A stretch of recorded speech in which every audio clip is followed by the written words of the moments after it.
আসসালামু আলাইকুম শিক্ষার্থীরা, আশা করি সবাই অনেক ভালো আছো। আমি আছি আলহামদুলিল্লাহ। তো আমরা প্রথম অধ্যায় পড়তেছি কোষ ও এর গঠন। এটার উপর আজকে আমাদের হচ্ছে লেকচার 5।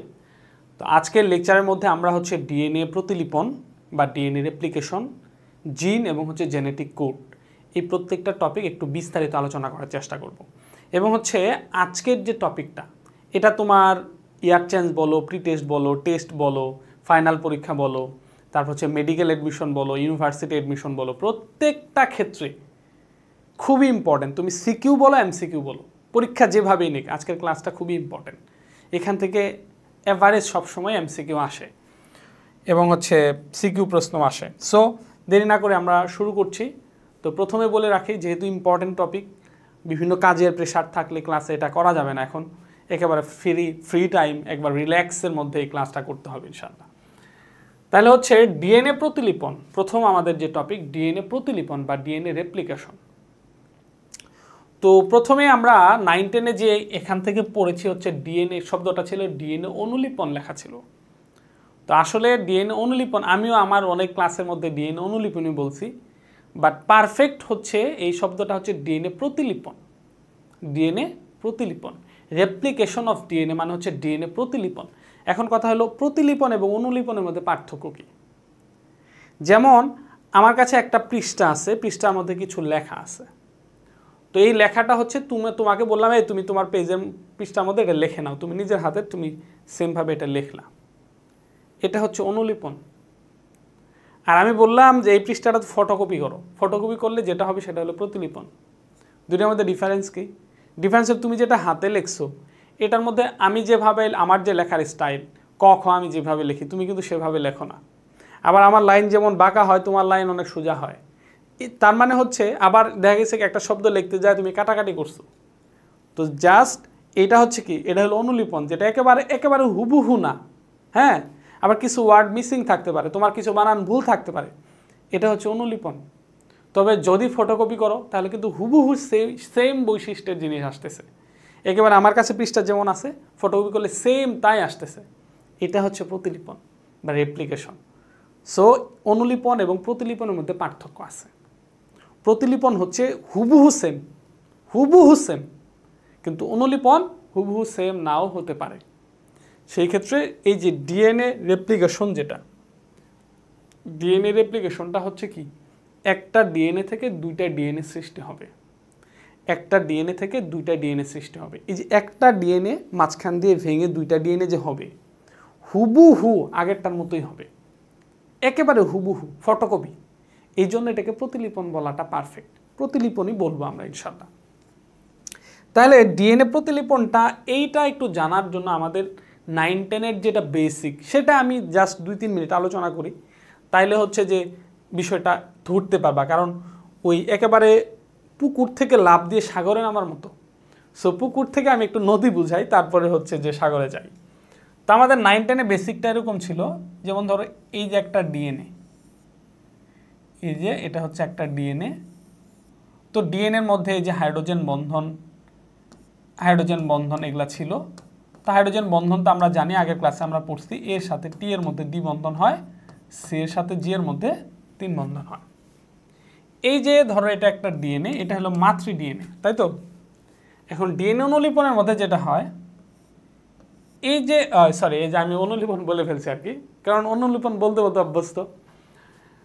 তো ডিএনএ প্রতিলিপনের মধ্যে যেটা হয়, এই যে দুইটা সূত্রক যে হাইড্রোজেন বন্ধন দ্বারা যে আবদ্ধ হয়ে আছে, যুক্ত হয়ে আছে, একটা এনজাইম আসে, একটা এনজাইম এসে এই সূত্রকের হাইড্রোজেন বন্ধনগুলো ভেঙে দেয়। তো সূত্রকের হাইড্রোজেন বন্ধনগুলো যদি ভেঙে দেয়, তখন হচ্ছে একটা এই যে এই সূত্রকটা আলাদা হয়ে গেল, এই সূত্রকটা আলাদা হয়ে গেল, এই দুইটা সূত্র কী হলো, পরস্পর হতে বিচ্ছিন্ন হয়ে গেল।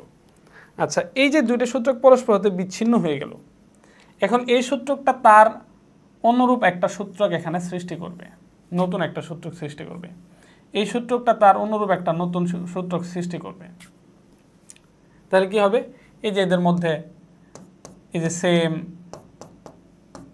হাইড্রোজেন বন্ধনগুলো গঠিত হয় অনুরূপ সূত্রক সৃষ্টি করলো। তাহলে কি হবে, একটা সময় এই ডিএনএটা হচ্ছে এই যেভাবে এখানে ভাঙতে থাকবে আর এখানে গঠন হইতে থাকবে। তো সেমভাবে ডিএনএটা একটা সময় শেষ হয়ে যাবে, তো এই ডিএনএটা শেষ হয়ে গেলে এই যে একটা ডিএনএ থেকে এই যে একটা ডিএনএ, এই যে দুইটা ডিএনএ আমরা পেয়ে যাব। ঠিক আছে, শেষ হবে মানে কি ডিএনএটা প্রতিলিপন হইতে হইতে একটা সময় কি হয়ে যাবে, একটা সময় হচ্ছে এই যে পুরো ডিএনএটা শেষ হয়ে গেল। শেষ হয়ে গেলে এই যে একটা ডিএনএ ছিল, এখন এই যে দুইটা ডিএনএ পাওয়া গেল। তো এই পদ্ধতিটাই হচ্ছে কি ডিএনএ প্রতিলিপন। এই পদ্ধতির মাধ্যমে যে একটা ডিএনএ থেকে দুইটা ডিএনএ পেলাম, এখন হুবহু সেটার মতোই হবে, হুবহু সেটার মতো হবে, ফটোকপির মতো। তাহলে ডিএনএ প্রতিলিপন কি? ডিএনএ প্রতিলিপনটা তাহলে কি? তো ডিএনএ প্রতিলিপনটা আমরা যদি সহজ ভাষায় বলি তাহলে হচ্ছে যে প্রক্রিয়া একটা ডিএনএ থেকে দুইটা ডিএনএর সৃষ্টি হয়, এই প্রক্রিয়াটাকে ডিএনএ প্রতিলিপন বা ডিএনএ রেপ্লিকেশন বলা হয়। তাহলে তোমরা যখন নোট করবা, নোটের মধ্যে অবশ্যই সংজ্ঞাটা লিখবা। নোটের মধ্যে কি করবা? সংজ্ঞাটা অবশ্যই লিখবা। তাহলে ডিএনএ প্রতিলিপন কাকে বলে? যে প্রক্রিয়ায় একটা ডিএনএ থেকে দুটি ডিএনএর সৃষ্টি হয় তাকে ডিএনএ প্রতিলিপন বলা হয় বা ডিএনএ রেপ্লিকেশন বলা হয়। ঠিক আছে, ফাইন। তো মোটামুটি এটা জানা গেল। তাহলে একটা এনজাইম আসবে, এসে দুইটা সূত্রকের মধ্যে এই হাইড্রোজেন বন্ধনগুলো ভেঙে দিবে, সূত্রক দুটো পরস্পর বিচ্ছিন্ন হয়ে যাবে এবং সূত্রক দুটো পরস্পর আবার অনুরূপ সূত্রক তৈরি করে এই যে ডিএনএ তৈরি করবে। জাস্ট এটাই, এই যে একটা ডিএনএ থেকে দুইটা ডিএনএ হইল। তো ডিএনএ রেপ্লিকেশনের প্রথম প্রস্তাবটা কে দিছে? ওয়াটসন এবং ক্রিক। ওই যে ডিএনএ যারা ডাবল হেলিক্সের মডেল আবিষ্কার করছে 1953 সালে, তারা ডিএনএ প্রতিলিপন কিভাবে হয় এটার প্রস্তাবটা দিছে। তো এইটার এভাবে যে ডিএনএ প্রতিলিপনটা হয়, এটার আগে অনেকগুলা বিতর্ক ছিল, মানে অনেক বিজ্ঞানী বিভিন্নভাবে বলছে যে এমন হয় এমন হয়। ওগুলা তোমাদের বইয়ে একটু আলোচনা করা, আমি এটা আলোচনা করলাম না, দরকার নেই, ওইটা তো ভুল, সো ওইটা আলোচনা করার দরকার নেই। তো এভাবে যে হয় এটা ওয়াটসন এবং ক্রিক 1953 সালে প্রথম হচ্ছে এটা মডেলটা প্রস্তাব দেয়। পরবর্তীতে হচ্ছে মেসেলসন এবং হচ্ছে স্টাল, দুইজন বিজ্ঞানী 1958 সালে সর্বপ্রথম এটা প্রমাণ করে যে ঠিক আছে এভাবেই হয়। ঠিক আছে, আচ্ছা, ডিএনএ যে এভাবে যে রেপ্লিকেশনটা হলো, প্রতিলিপনটা হলো, এই প্রতিলিপনের প্রক্রিয়াটাকে বলা হয় অর্ধ সংরক্ষণশীল প্রক্রিয়া। কি বলে এটাকে? কি বলে? এই যে এভাবে যে ডিএনএ প্রতিলিপন যে হয় এই প্রক্রিয়াটাকে কি বলে? এটাকে বলা হয় হচ্ছে অর্ধ সংরক্ষণশীল প্রক্রিয়া। অর্ধ সংরক্ষণশীল প্রক্রিয়া বলা হয়। তো এটা একটা খ নাম্বারের প্রশ্ন আসতে পারে যে অর্ধ সংরক্ষণশীল প্রক্রিয়া বলতে কি বোঝায়, বা ডিএনএ রেপ্লিকেশন বা ডিএনএ প্রতিলিপনকে অর্ধ সংরক্ষণশীল পদ্ধতি বলা হয় কেন? এখানে মূল বিষয়টা খেয়াল রাখো। এই যে একটা ডিএনএ থেকে যে দুইটা ডিএনএ হলো, এই যে ডিএনএটা, এই নতুন যে ডিএনএটা তৈরি হলো, এই নতুন ডিএনএটার মধ্যে কিন্তু আমরা জানি ডিএনএ দুইটা সূত্রকের সমষ্টি, দুইটা সূত্রক হাইড্রোজেন বন্ধন দ্বারা যুক্ত হয়। এখন এই যে একটা সূত্রক, এই সূত্রকটা কিন্তু পুরাতন সূত্রক, এই সূত্রকটা আগে থেকে ছিল, গঠিত হয়েছে নতুন একটা সূত্রক গঠিত হয়েছে মাত্র, তার অর্ধেক আগে থেকেই সংরক্ষিত ছিল, বাকি অর্ধেক পরবর্তীতে তৈরি হয়েছে, রাইট? তো এই ডিএনএ যখন আবার অনুলিপিত হবে, প্রতিলিপন হবে যখন এটার মধ্যে, তখন কিন্তু হচ্ছে এই যে আবার দুইটা সূত্রক পরস্পরতে বিচ্ছিন্ন হয়ে যাবে, যে একটা পুরাতন সূত্রক থাকবে আর একটা নতুন সূত্রক তৈরি হবে। তার মানে যে কোনো একটা ডিএনএর মধ্যে আসলে নতুন একটা সূত্রক তৈরি হয়, আর একটা সূত্রক আগে থেকেই থাকে। যেহেতু এখানে অর্ধেক আগে থেকেই সংরক্ষিত থাকে, এই জন্য এই প্রক্রিয়াটাকে কি বলা হয়? অর্ধ সংরক্ষণশীল প্রক্রিয়া বলা হয়। তাহলে ডিএনএ প্রতিলিপনকে কি বলা হয়? অর্ধ সংরক্ষণশীল পদ্ধতি বলা হয়। ওকে, মোটামুটি হচ্ছে এটা আমরা সংজ্ঞাটা ক্লিয়ার হয়েছে, মোটামুটি ডিএনএ রেপ্লিকেশনটা বুঝতে পারছি আমরা যে একটা ডিএনএ থেকে দুইটা ডিএনএ তৈরি হবে। ক্লিয়ার? আচ্ছা, এখন আমরা হচ্ছে পরীক্ষার মধ্যে আমরা কিভাবে আনসার করব, এখন হচ্ছে আমরা ইন্টারমিডিয়েট লেভেলে যাব যে আসলে কিভাবে একটা ডিএনএ থেকে দুইটা ডিএনএ হয়। ঠিক আছে, তো এটার জন্য তোমাকে আগে প্রথমে চিত্রটা সুন্দরভাবে বুঝতে হবে। আমি একবার সহজ করে তোমাদের আবুল হাসান স্যারের বইয়ের মধ্যে অনেকগুলা চিত্র, এত ঝামেলা করার দরকার নেই, একেবারে সিম্পলভাবে চিত্র আর্ট করে দিব, মার্ক কাটার কোনো সুযোগ নেই, 3-3 পাবা ইনশাআল্লাহ, একবার নো টেনশনে থাকো। তো এটার আগে আমরা জাস্ট ডিএনএ রেপ্লিকেশনটা আমরা একটু 3D অ্যানিমেশন দেখি, তাহলে তুমি বুঝতে পারবে। এখন আমার অ্যানিমেশন যেটা, এটা একটু ইউটিউবের, আমার হচ্ছে বোর্ডের অ্যানিমেশন না, এটা কপিরাইট হওয়ার সুযোগ আর সম্ভাবনা আছে, আমি শিওর না, বাট এটা অন্য আরেকটা আমি সেটা দেখাচ্ছি, আমার কাছে সেটা ভালো লাগছে। যদি কপিরাইট ইস্যু দেয় আমি বিপদে পড়বো আর কি।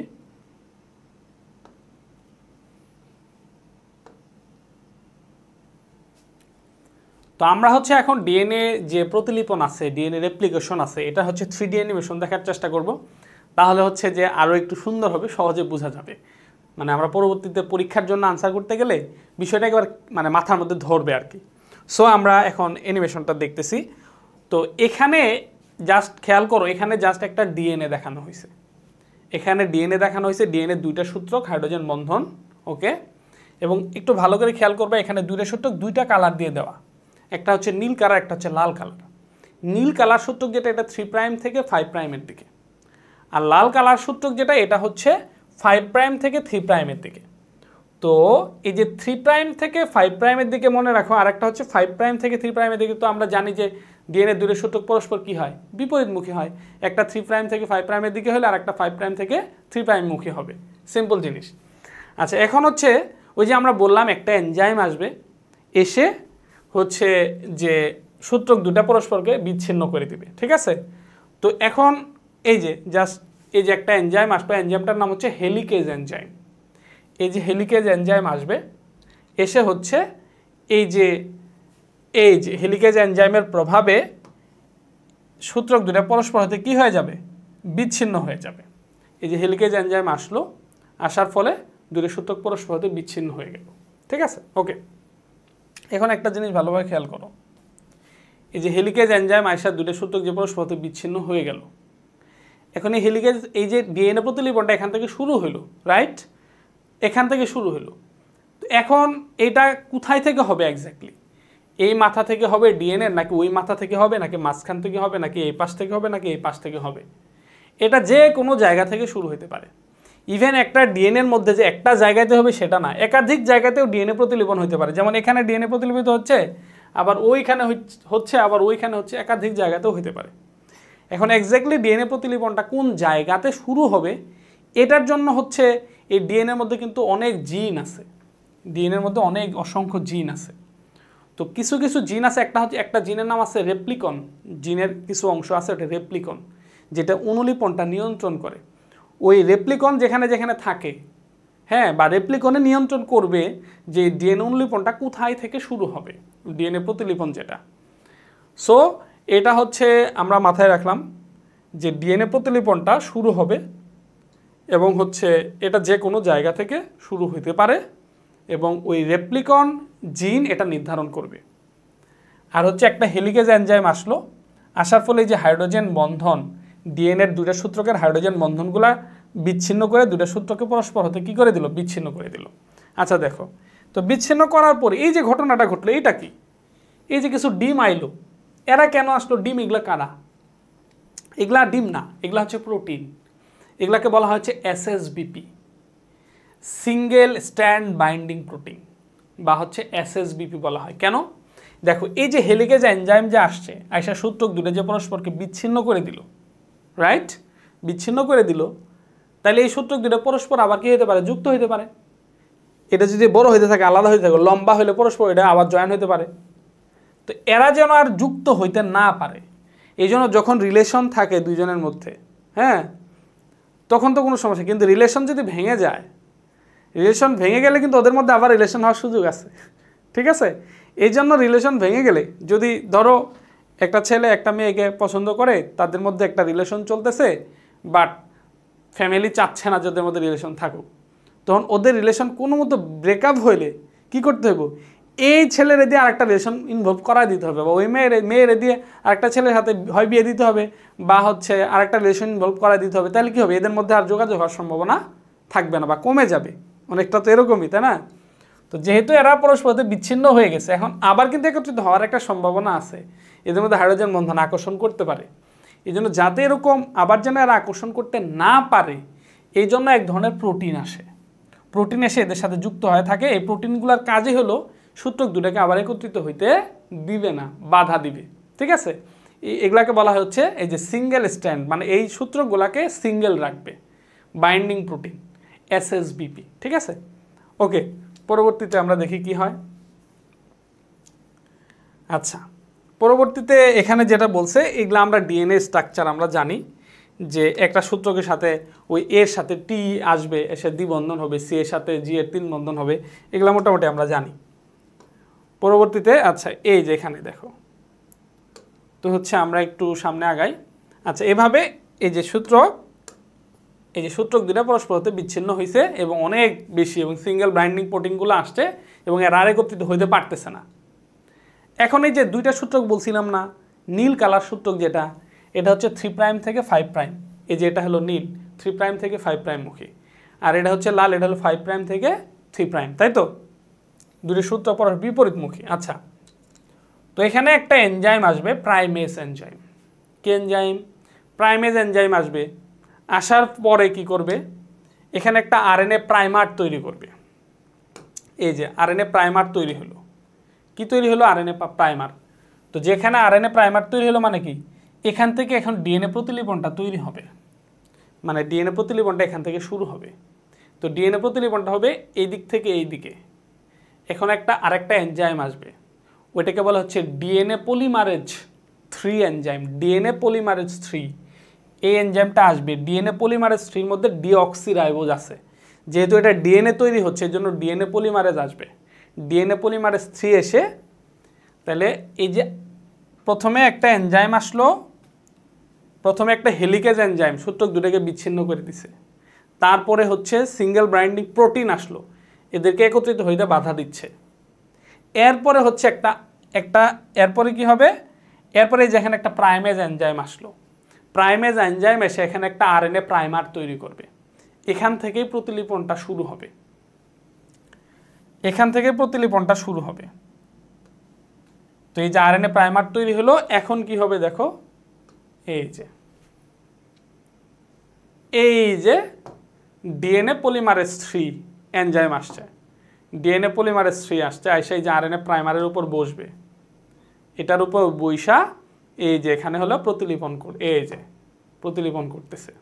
তো এখন যে প্রতিলিপন যেটা হবে, এই যে প্রতিলিপন যেটা হবে, তো এটা ছিল 3' থেকে 5' মুখী, 3' থেকে 5'। তাহলে নতুন যে সূত্রকটা তৈরি হবে এটা কি? 5' থেকে 3'। এটা মনে রাখবা, নতুন সূত্রক সবসময় 5' থেকে 3' মুখী হবে। এই সূত্রক হোক আর এই সূত্রক হোক, নতুন সূত্রক তৈরি হবে 5' থেকে 3', 5' থেকে 3'। তাহলে এটা ছিল 3' থেকে 5', তাহলে এখানে নতুন সূত্রক হবে কি? 5' থেকে 3'। তার মানে 5' থেকে 3', এই সূত্রকটা এই দিকে তৈরি হবে, এই যে এই দিকে তৈরি হচ্ছে, এই দিকে ডিএনএটা তৈরি হবে। এই যে দেখো, ওকে। এখানে আরেকটা বিষয় খেয়াল করো, এখানে আরেকটা বিষয় খেয়াল করো, সেটা হচ্ছে এই যে দেখো,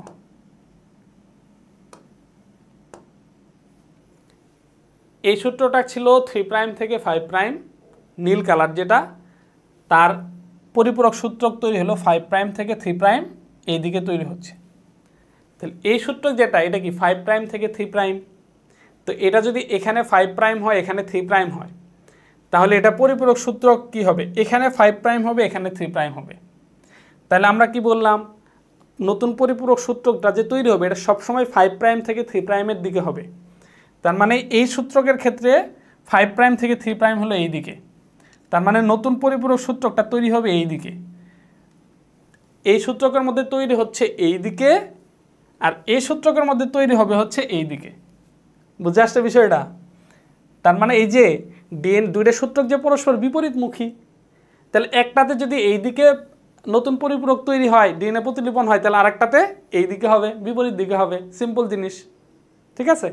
আরেকটা জিনিস দেখো, এই সূত্রকের মধ্যে যে ডিএনএ প্রতিলিপনটা যে হবে, এটা হবে একটানা, একেবারে পর্যায়ক্রমিকভাবে একটানা এখানে প্রতিলিপন হয়ে যাবে, কোনো ঝামেলা নাই। এই জন্য এই সূত্রকটাকে বলা হয় হচ্ছে লিডিং সূত্রক। এই সূত্রকটাকে কি বলা হয়? লিডিং সূত্রক। তাহলে যে 3' থেকে 5'-এর দিকের যে সূত্রকটা, এখানে নীল কালারের যে সূত্রকটা, এটা হচ্ছে লিডিং সূত্রক। আর এই যে 5' থেকে 3'-এর দিকে যে সূত্রকটা, লাল কালারের যে সূত্রকটা, এটা হচ্ছে ল্যাগিং সূত্রক। এখানে খণ্ড খণ্ড আকারে ডিএনএ তৈরি হবে। তাহলে এখানে একটানা ডিএনএ প্রতিলিপন হবে, এটা লিডিং সূত্রক। 3' থেকে 5' মুখী সূত্রকটা লিডিং সূত্রক। আর এই সূত্রকের মধ্যে খণ্ড খণ্ড আকারে খণ্ড খণ্ড আকারে প্রতিলিপিত হবে। এই জন্য এটা হচ্ছে ল্যাগিং সূত্র। ওকে, আর এই যে ডিএনএর যে খণ্ড খণ্ড ওগুলাকে ওয়াকিজাকি খণ্ড বলা হয়, ওটা পরের বিষয়। আচ্ছা ওকে, স্টার্ট। আমরা এখন দেখি।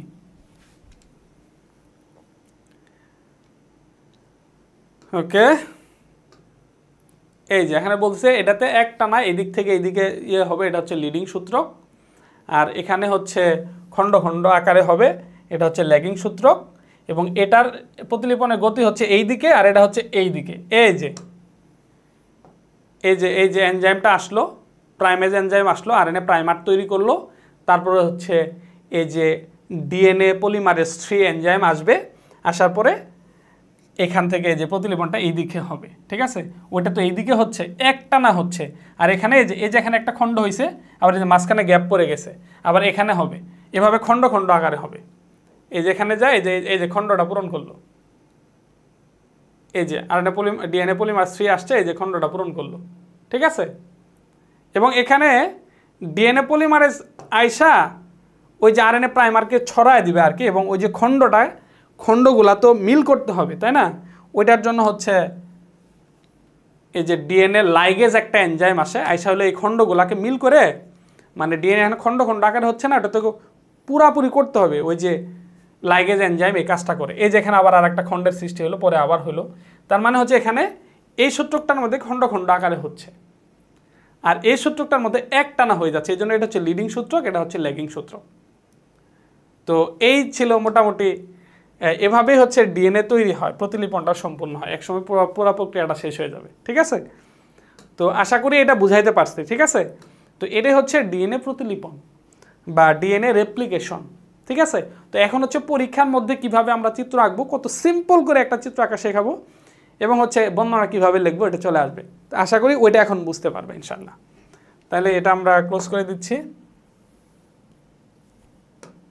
ওকে, তো এটা আমরা এখন পরীক্ষার মধ্যে কিভাবে আনসার করবো একটু দেখো। আমরা হলো সুন্দর করে হচ্ছে চিত্র আঁকবো একটা। এখন চিত্রটা খুব ইম্পর্টেন্ট, এটার জন্য চিত্রটা বেশি ইম্পর্টেন্ট। তো চিত্রটা যত সহজ করে আঁকা যায় আমি চেষ্টা করি, দেখো। আচ্ছা, এই ওকে, চিত্রটা আমার সাথে সাথে তোমরা চিত্রটা আঁকো, আমার সাথে সাথে আঁকো।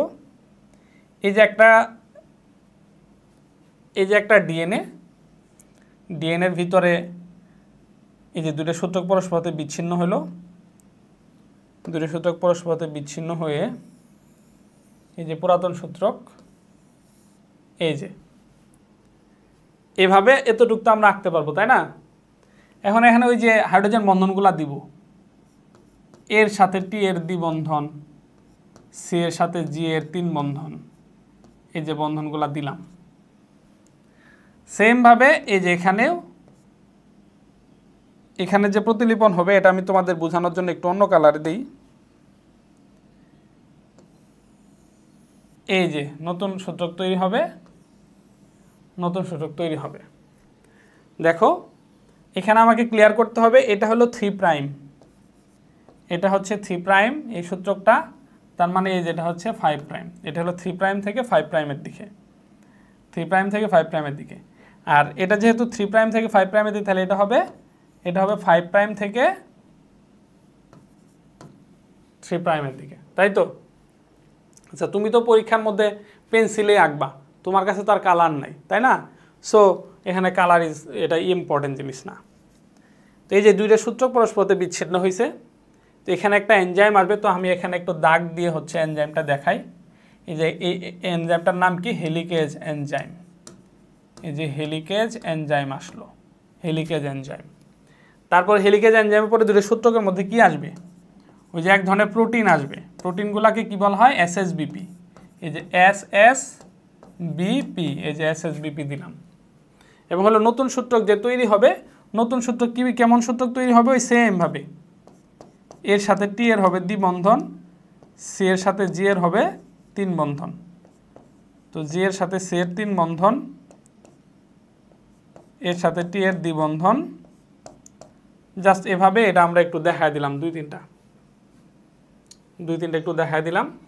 আর এখানে একটু খণ্ড খণ্ড আকারে হবে, তো এখানে আমরা একটা ধরো এই যে এর সাথে টি এর দ্বিবন্ধন, সি এর সাথে জি এর 3 বন্ধন, এখানে একটু গ্যাপ রাখলাম, এই যে এর সাথে টি এর দ্বিবন্ধন, টি এর সাথে এর দ্বিবন্ধন, আবার সি এর সাথে জি এর 3 বন্ধন, এই যে এরকম দিয়ে দিলাম। ঠিক আছে, এরকম সিম্পল চিত্র আঁকলেই হবে। এটাতেও এই যে এখানে আছে টি এর সাথে এ দিয়ে দেই দ্বিবন্ধন, আবার এখানে সি দিয়ে দিলাম, সি এর সাথে জি এর 3 বন্ধন, আবার এখানে জি দিয়ে দিলাম, জি এর সাথে সি এর 3 বন্ধন। এটা নিজের মতো করে আমি দিলাম, এটা উল্টাপাল্টা হলেও কোনো সমস্যা নাই, বাট এটা মনে রাখো এর সাথে টি এর দ্বিবন্ধন হবে, সি এর সাথে জি এর 3 বন্ধন হবে। এই যেটা যেহেতু এটা তাহলে পরিপূরক, এটা প্রতিলিপনটা কী হবে, তাহলে যেহেতু এটা 3 প্রাইম থেকে 5 প্রাইম মুখী, এই সূত্রটা 3 প্রাইম থেকে 5 প্রাইম, তাহলে এটা হলো কি, এই যে 5 প্রাইম থেকে এই যেটা হচ্ছে কি, এই যেটা হচ্ছে 3 প্রাইম, এটা মনে হয় এই যে 5 প্রাইম থেকে 3 প্রাইম, এই 5 প্রাইম 3 প্রাইম কিন্তু ভুল করা যাবে না। এই সূত্রটা ছিল কি 3 প্রাইম থেকে 5 প্রাইম, তার মানে এখানে প্রতিলিপন যেটা হইল, অনুরূপ সূত্রক যেটা তৈরি হবে এটা 5 প্রাইম থেকে 3 প্রাইম, তাহলে এখানে ডিএনএ প্রতিলিপন হবে কোন দিকে, এই যে এইদিকে, এটা হলো প্রতিলিপনের দিক, কারণ প্রতিলিপন সবসময় 5 প্রাইম থেকে 3 প্রাইমের দিকে হবে। নতুন সূত্রক যেটা তৈরি হবে, নতুন সূত্রক সবসময় 5 প্রাইম থেকে 3 প্রাইমের দিকে তৈরি হবে। আর এই সূত্রটা ছিল 5 প্রাইম থেকে 3 প্রাইম এইদিকে, তাহলে এটার নতুন সূত্রক তৈরি হবে এই যেটা 5 প্রাইম, 5 প্রাইম থেকে যেটা 3 প্রাইম, তাহলে এটা হলো 3 প্রাইম, এই যে 5 প্রাইম থেকে 3 প্রাইম। আর প্রতিলিপন সবসময় 5 প্রাইম থেকে 3 প্রাইমের দিকে হয়, এখানে প্রতিলিপন হবে এই দিকে, এটা হচ্ছে প্রতিলিপনের দিক। ঠিক আছে, এই যে এখানে দাগ দিয়ে, এখানে দাগ দিয়ে এটা লিখে দিতে পারো যে প্রতিলিপনের দিক, প্রতিলিপনের দিক। ঠিক আছে, তো এখানে যেহেতু 3 প্রাইম থেকে 5 প্রাইম এটা এই সূত্রক, তাহলে এই সূত্রকটাকে কি বলা হয়, লিডিং সূত্রক। তাহলে এই যে এখানে দাগ দিয়ে দিলাম, এই সূত্রটা হচ্ছে কি, এই সূত্রটা এখানে একটানা ডিএনএ প্রতিলিপন সম্পন্ন হচ্ছে, এটা হচ্ছে লিডিং সূত্রক, এখানে হচ্ছে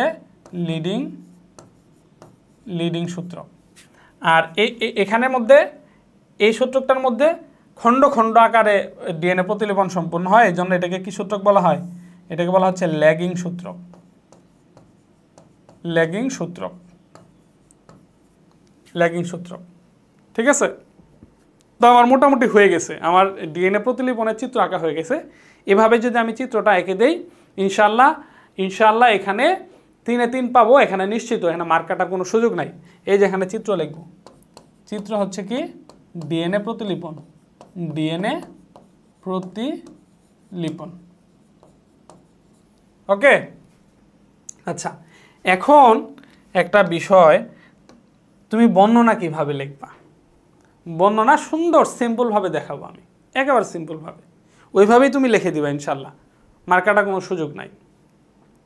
তাহলে প্রথমে আমি সংজ্ঞা দিব, যে প্রক্রিয়া একটা ডিএনএ থেকে 2টা ডিএনএর সৃষ্টি হয় তাকে ডিএনএ প্রতিলিপন বা রেপ্লিকেশন বলা হয়। নিচে ডিএনএ প্রতিলিপনের বর্ণনা দেওয়া হলো। তারপর আমি এই চিত্রটা সুন্দরভাবে আঁকবো, যেভাবে আমি এখন যেভাবে আঁকছি এভাবেই আঁকবো, সিম্পল এভাবে আঁকলেই হবে, কোনো সমস্যা নাই। আচ্ছা, এখন আমি এটার বর্ণনা দিব, যে ডিএনএর কোনো একটা অংশে, কোনো একটা জায়গার ভিতর থেকে বা ডিএনএ প্রতিলিপনের শুরুর অংশ থেকে, আচ্ছা এটা বর্ণনা হবে কি, এই যে ডিএনএর একটা জায়গাতে আরএনএ, এই যে ডিএনএর একটা জায়গাতে হেলিকেজ এনজাইম আসে, হেলিকেজ এনজাইমের প্রভাবে ডিএনএ সূত্রক দুটির ভিতরে হাইড্রোজেন বন্ধন ভেঙে যায়, ফলে সূত্রক দুটি পরস্পর হতে বিচ্ছিন্ন হয়ে যায়। আচ্ছা, এখানে এই বর্ণনা দেওয়ার আগে আরও কয়েকটা কথা, আরও কিছু কথা আছে। দেখো, এই যে যখন সূত্রক দুটো যখন পরস্পর হতে বিচ্ছিন্ন যখন হয়ে গেল, বিচ্ছিন্ন হইলে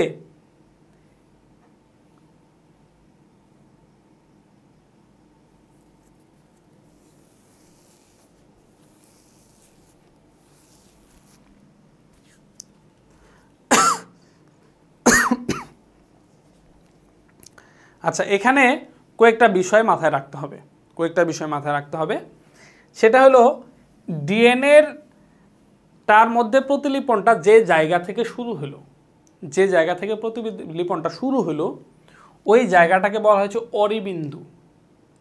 তাহলে অরিবিন্দু কি, যে জায়গা থেকে ডিএনএ প্রতিলিপনটা শুরু হয়,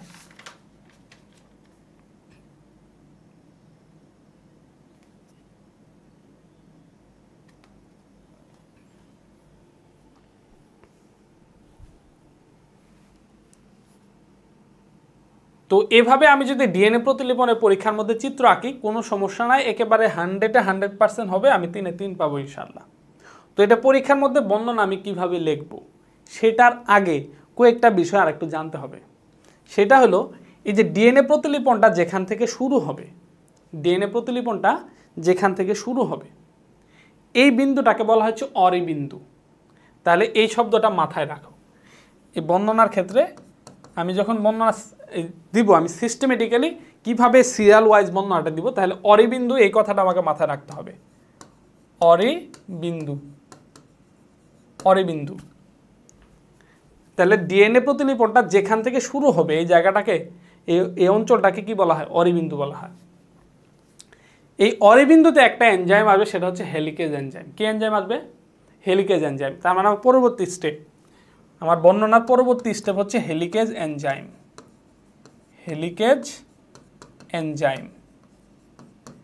এই হেলিকেজ এনজাইমের কাজ কি? হেলিকেজ এনজাইম আসবে অরি বিন্দুতে, আসার পরে এই হেলিকেজ এনজাইমের প্রভাবে হাইড্রোজেনের সূত্রক দুটার ভিতরে যে হাইড্রোজেন বন্ধন এগুলা ভেঙে যাবে এবং সূত্রক দুটা পরস্পর হতে বিচ্ছিন্ন হয়ে যাবে। ওকে, ফাইন। এর পরবর্তী স্টেপ এসএসবিপি আসবে। এই যে সিঙ্গেল স্ট্র্যান্ড বাইন্ডিং প্রোটিন, যেটা এসএসবিপি আসবে, এসে কি করবে?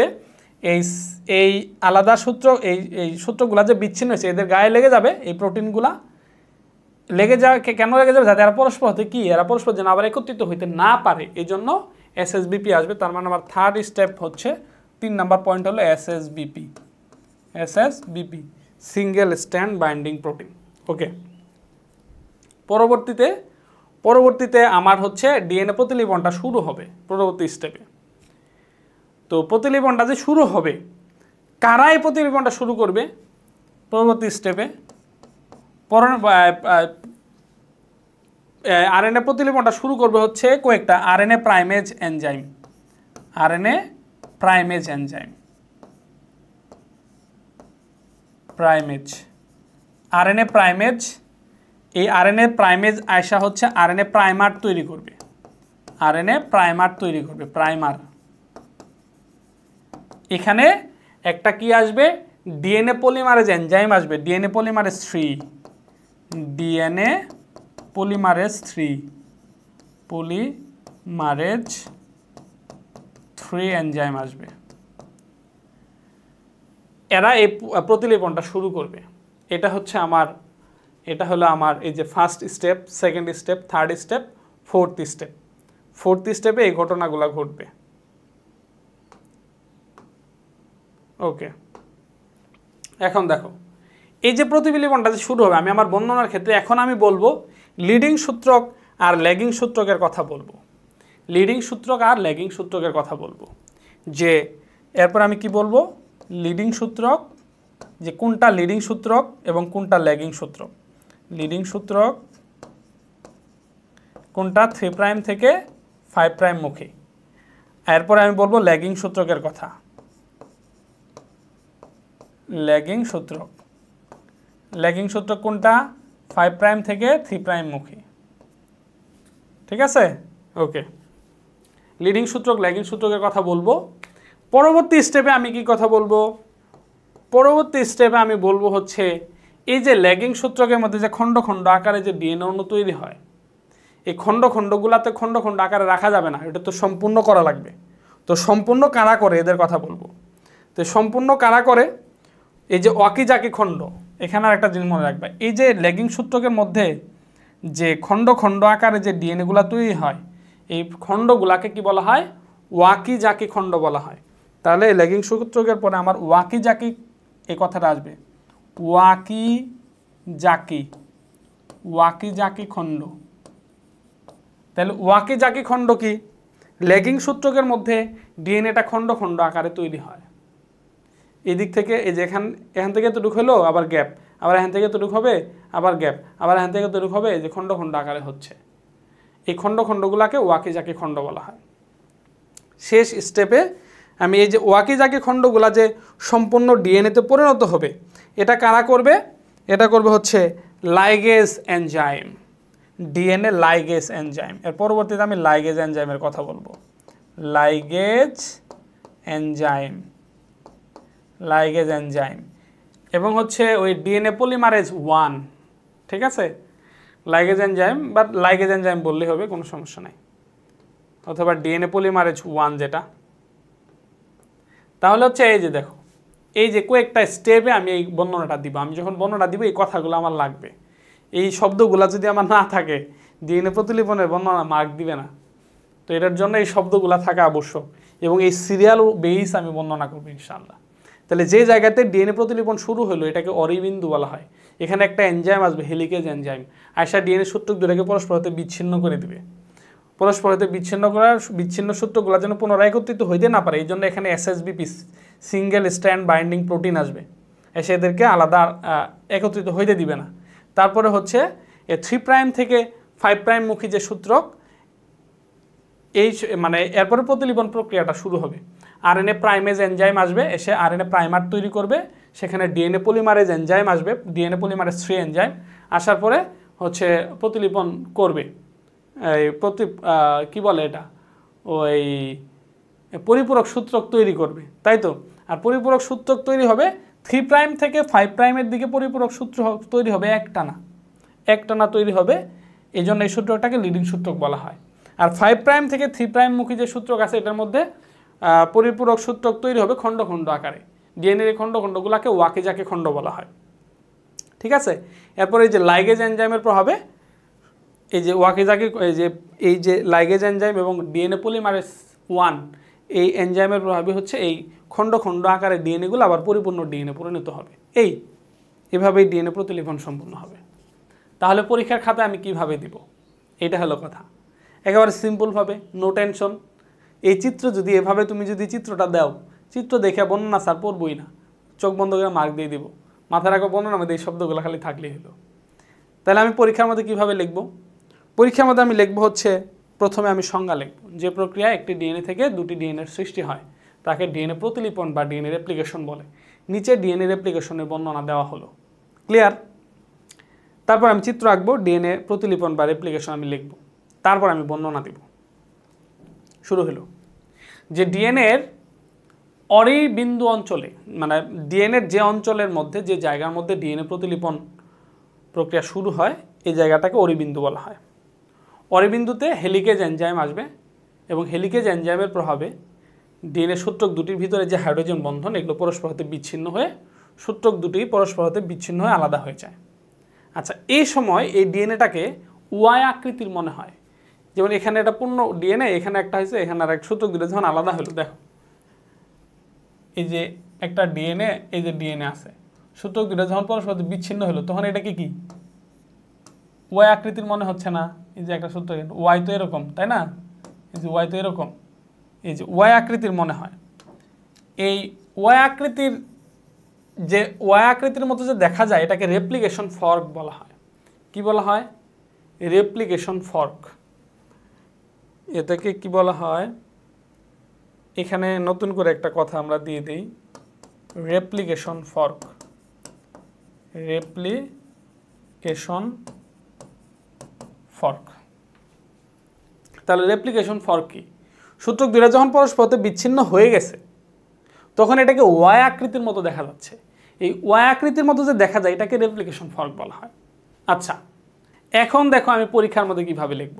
তাহলে প্রথমে আমি সংজ্ঞাটা দিলাম, তারপরে চিত্রটা উঠাইলাম, তারপর হচ্ছে আমি বর্ণনা দিব যে ডিএনএ প্রতিলিপন যেখানে শুরু হয় এই শুরুর যে অঞ্চলটা এটাকে অরিবিন্দু বলা হয়। অরিবিন্দুতে হেলিকেজ এনজাইম আসে। হেলিকেজ এনজাইমের প্রভাবে ডিএনএর সূত্রকের ভিতরের হাইড্রোজেন বন্ধনগুলো ভেঙে যায় এবং হাইড্রোজেন বন্ধনগুলো ভেঙে দুটি সূত্রক পরস্পর হতে বিচ্ছিন্ন হয়ে যায়। এই অবস্থায় এটাকে ওয়াই আকৃতির মনে হয়, সেটাকে রেপ্লিকেশন ফর্ক বলা হয়। এবং সূত্রক দুটিতে এসএসবিপি সিঙ্গেল স্ট্র্যান্ড বাইন্ডিং প্রোটিন এসে যুক্ত হয় যাতে সূত্রক দুটি পরস্পর আবার একত্রিত হতে না পারে।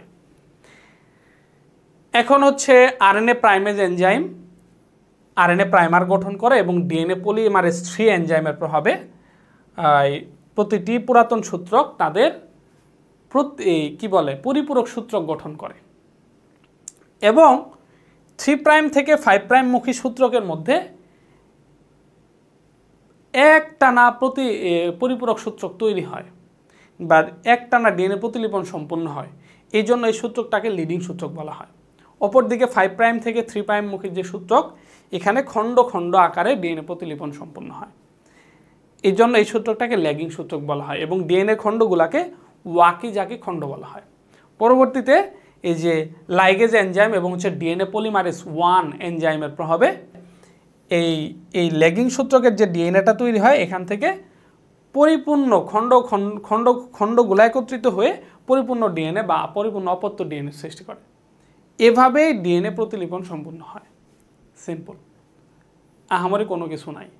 জাস্ট প্রথমে অরিবিন্দুতে ডিএনএ প্রতিলিপন শুরু হবে, হেলিকেজ এনজাইম আসবে, হাইড্রোজেন বন্ধনগুলো ভেঙে দিবে, সূত্রক ধীরে পরস্পর বিচ্ছিন্ন হয়ে যাবে, ওই আকৃতির মনে হবে, এটাকে রেপ্লিকেশন ফর্ক বলা হবে। তারপরে হচ্ছে এসএসবিপি আসবে, যাতে সূত্রক ধীরে পরস্পর আবার একত্রিত হইতে না পারে, এবং হলো 3 প্রাইম থেকে 5 প্রাইম মুখী সূত্রকের মধ্যে কি হবে, 3 প্রাইম থেকে 5 প্রাইম মুখী সূত্রকের মধ্যে হচ্ছে একটানা ডিএনএ প্রতিলিপন হবে, এটাকে লিডিং সূত্রক বলা হয়। আর 5 প্রাইম থেকে 3 প্রাইমের দিকে সূত্রকের মধ্যে হচ্ছে খণ্ড খণ্ড আকারে ডিএনএ প্রতিলিপন সম্পন্ন হবে, এই জন্য এটাকে এই খণ্ডগুলা ডিএনএ খণ্ডগুলাকে ওয়াকিজাকি খণ্ড বলা হয়। এবং পরবর্তীতে আইসা হচ্ছে কি হবে, ওই লাইগেজ এনজাইমে হচ্ছে ডিএনএ পলিমারেজ 1 এর প্রভাবে এই খণ্ডগুলো একত্রিত হয়ে নতুন অপত্য ডিএনএ সৃষ্টি হবে। এভাবে প্রতিলিপন প্রক্রিয়া সম্পন্ন হয়। সিম্পল জিনিস।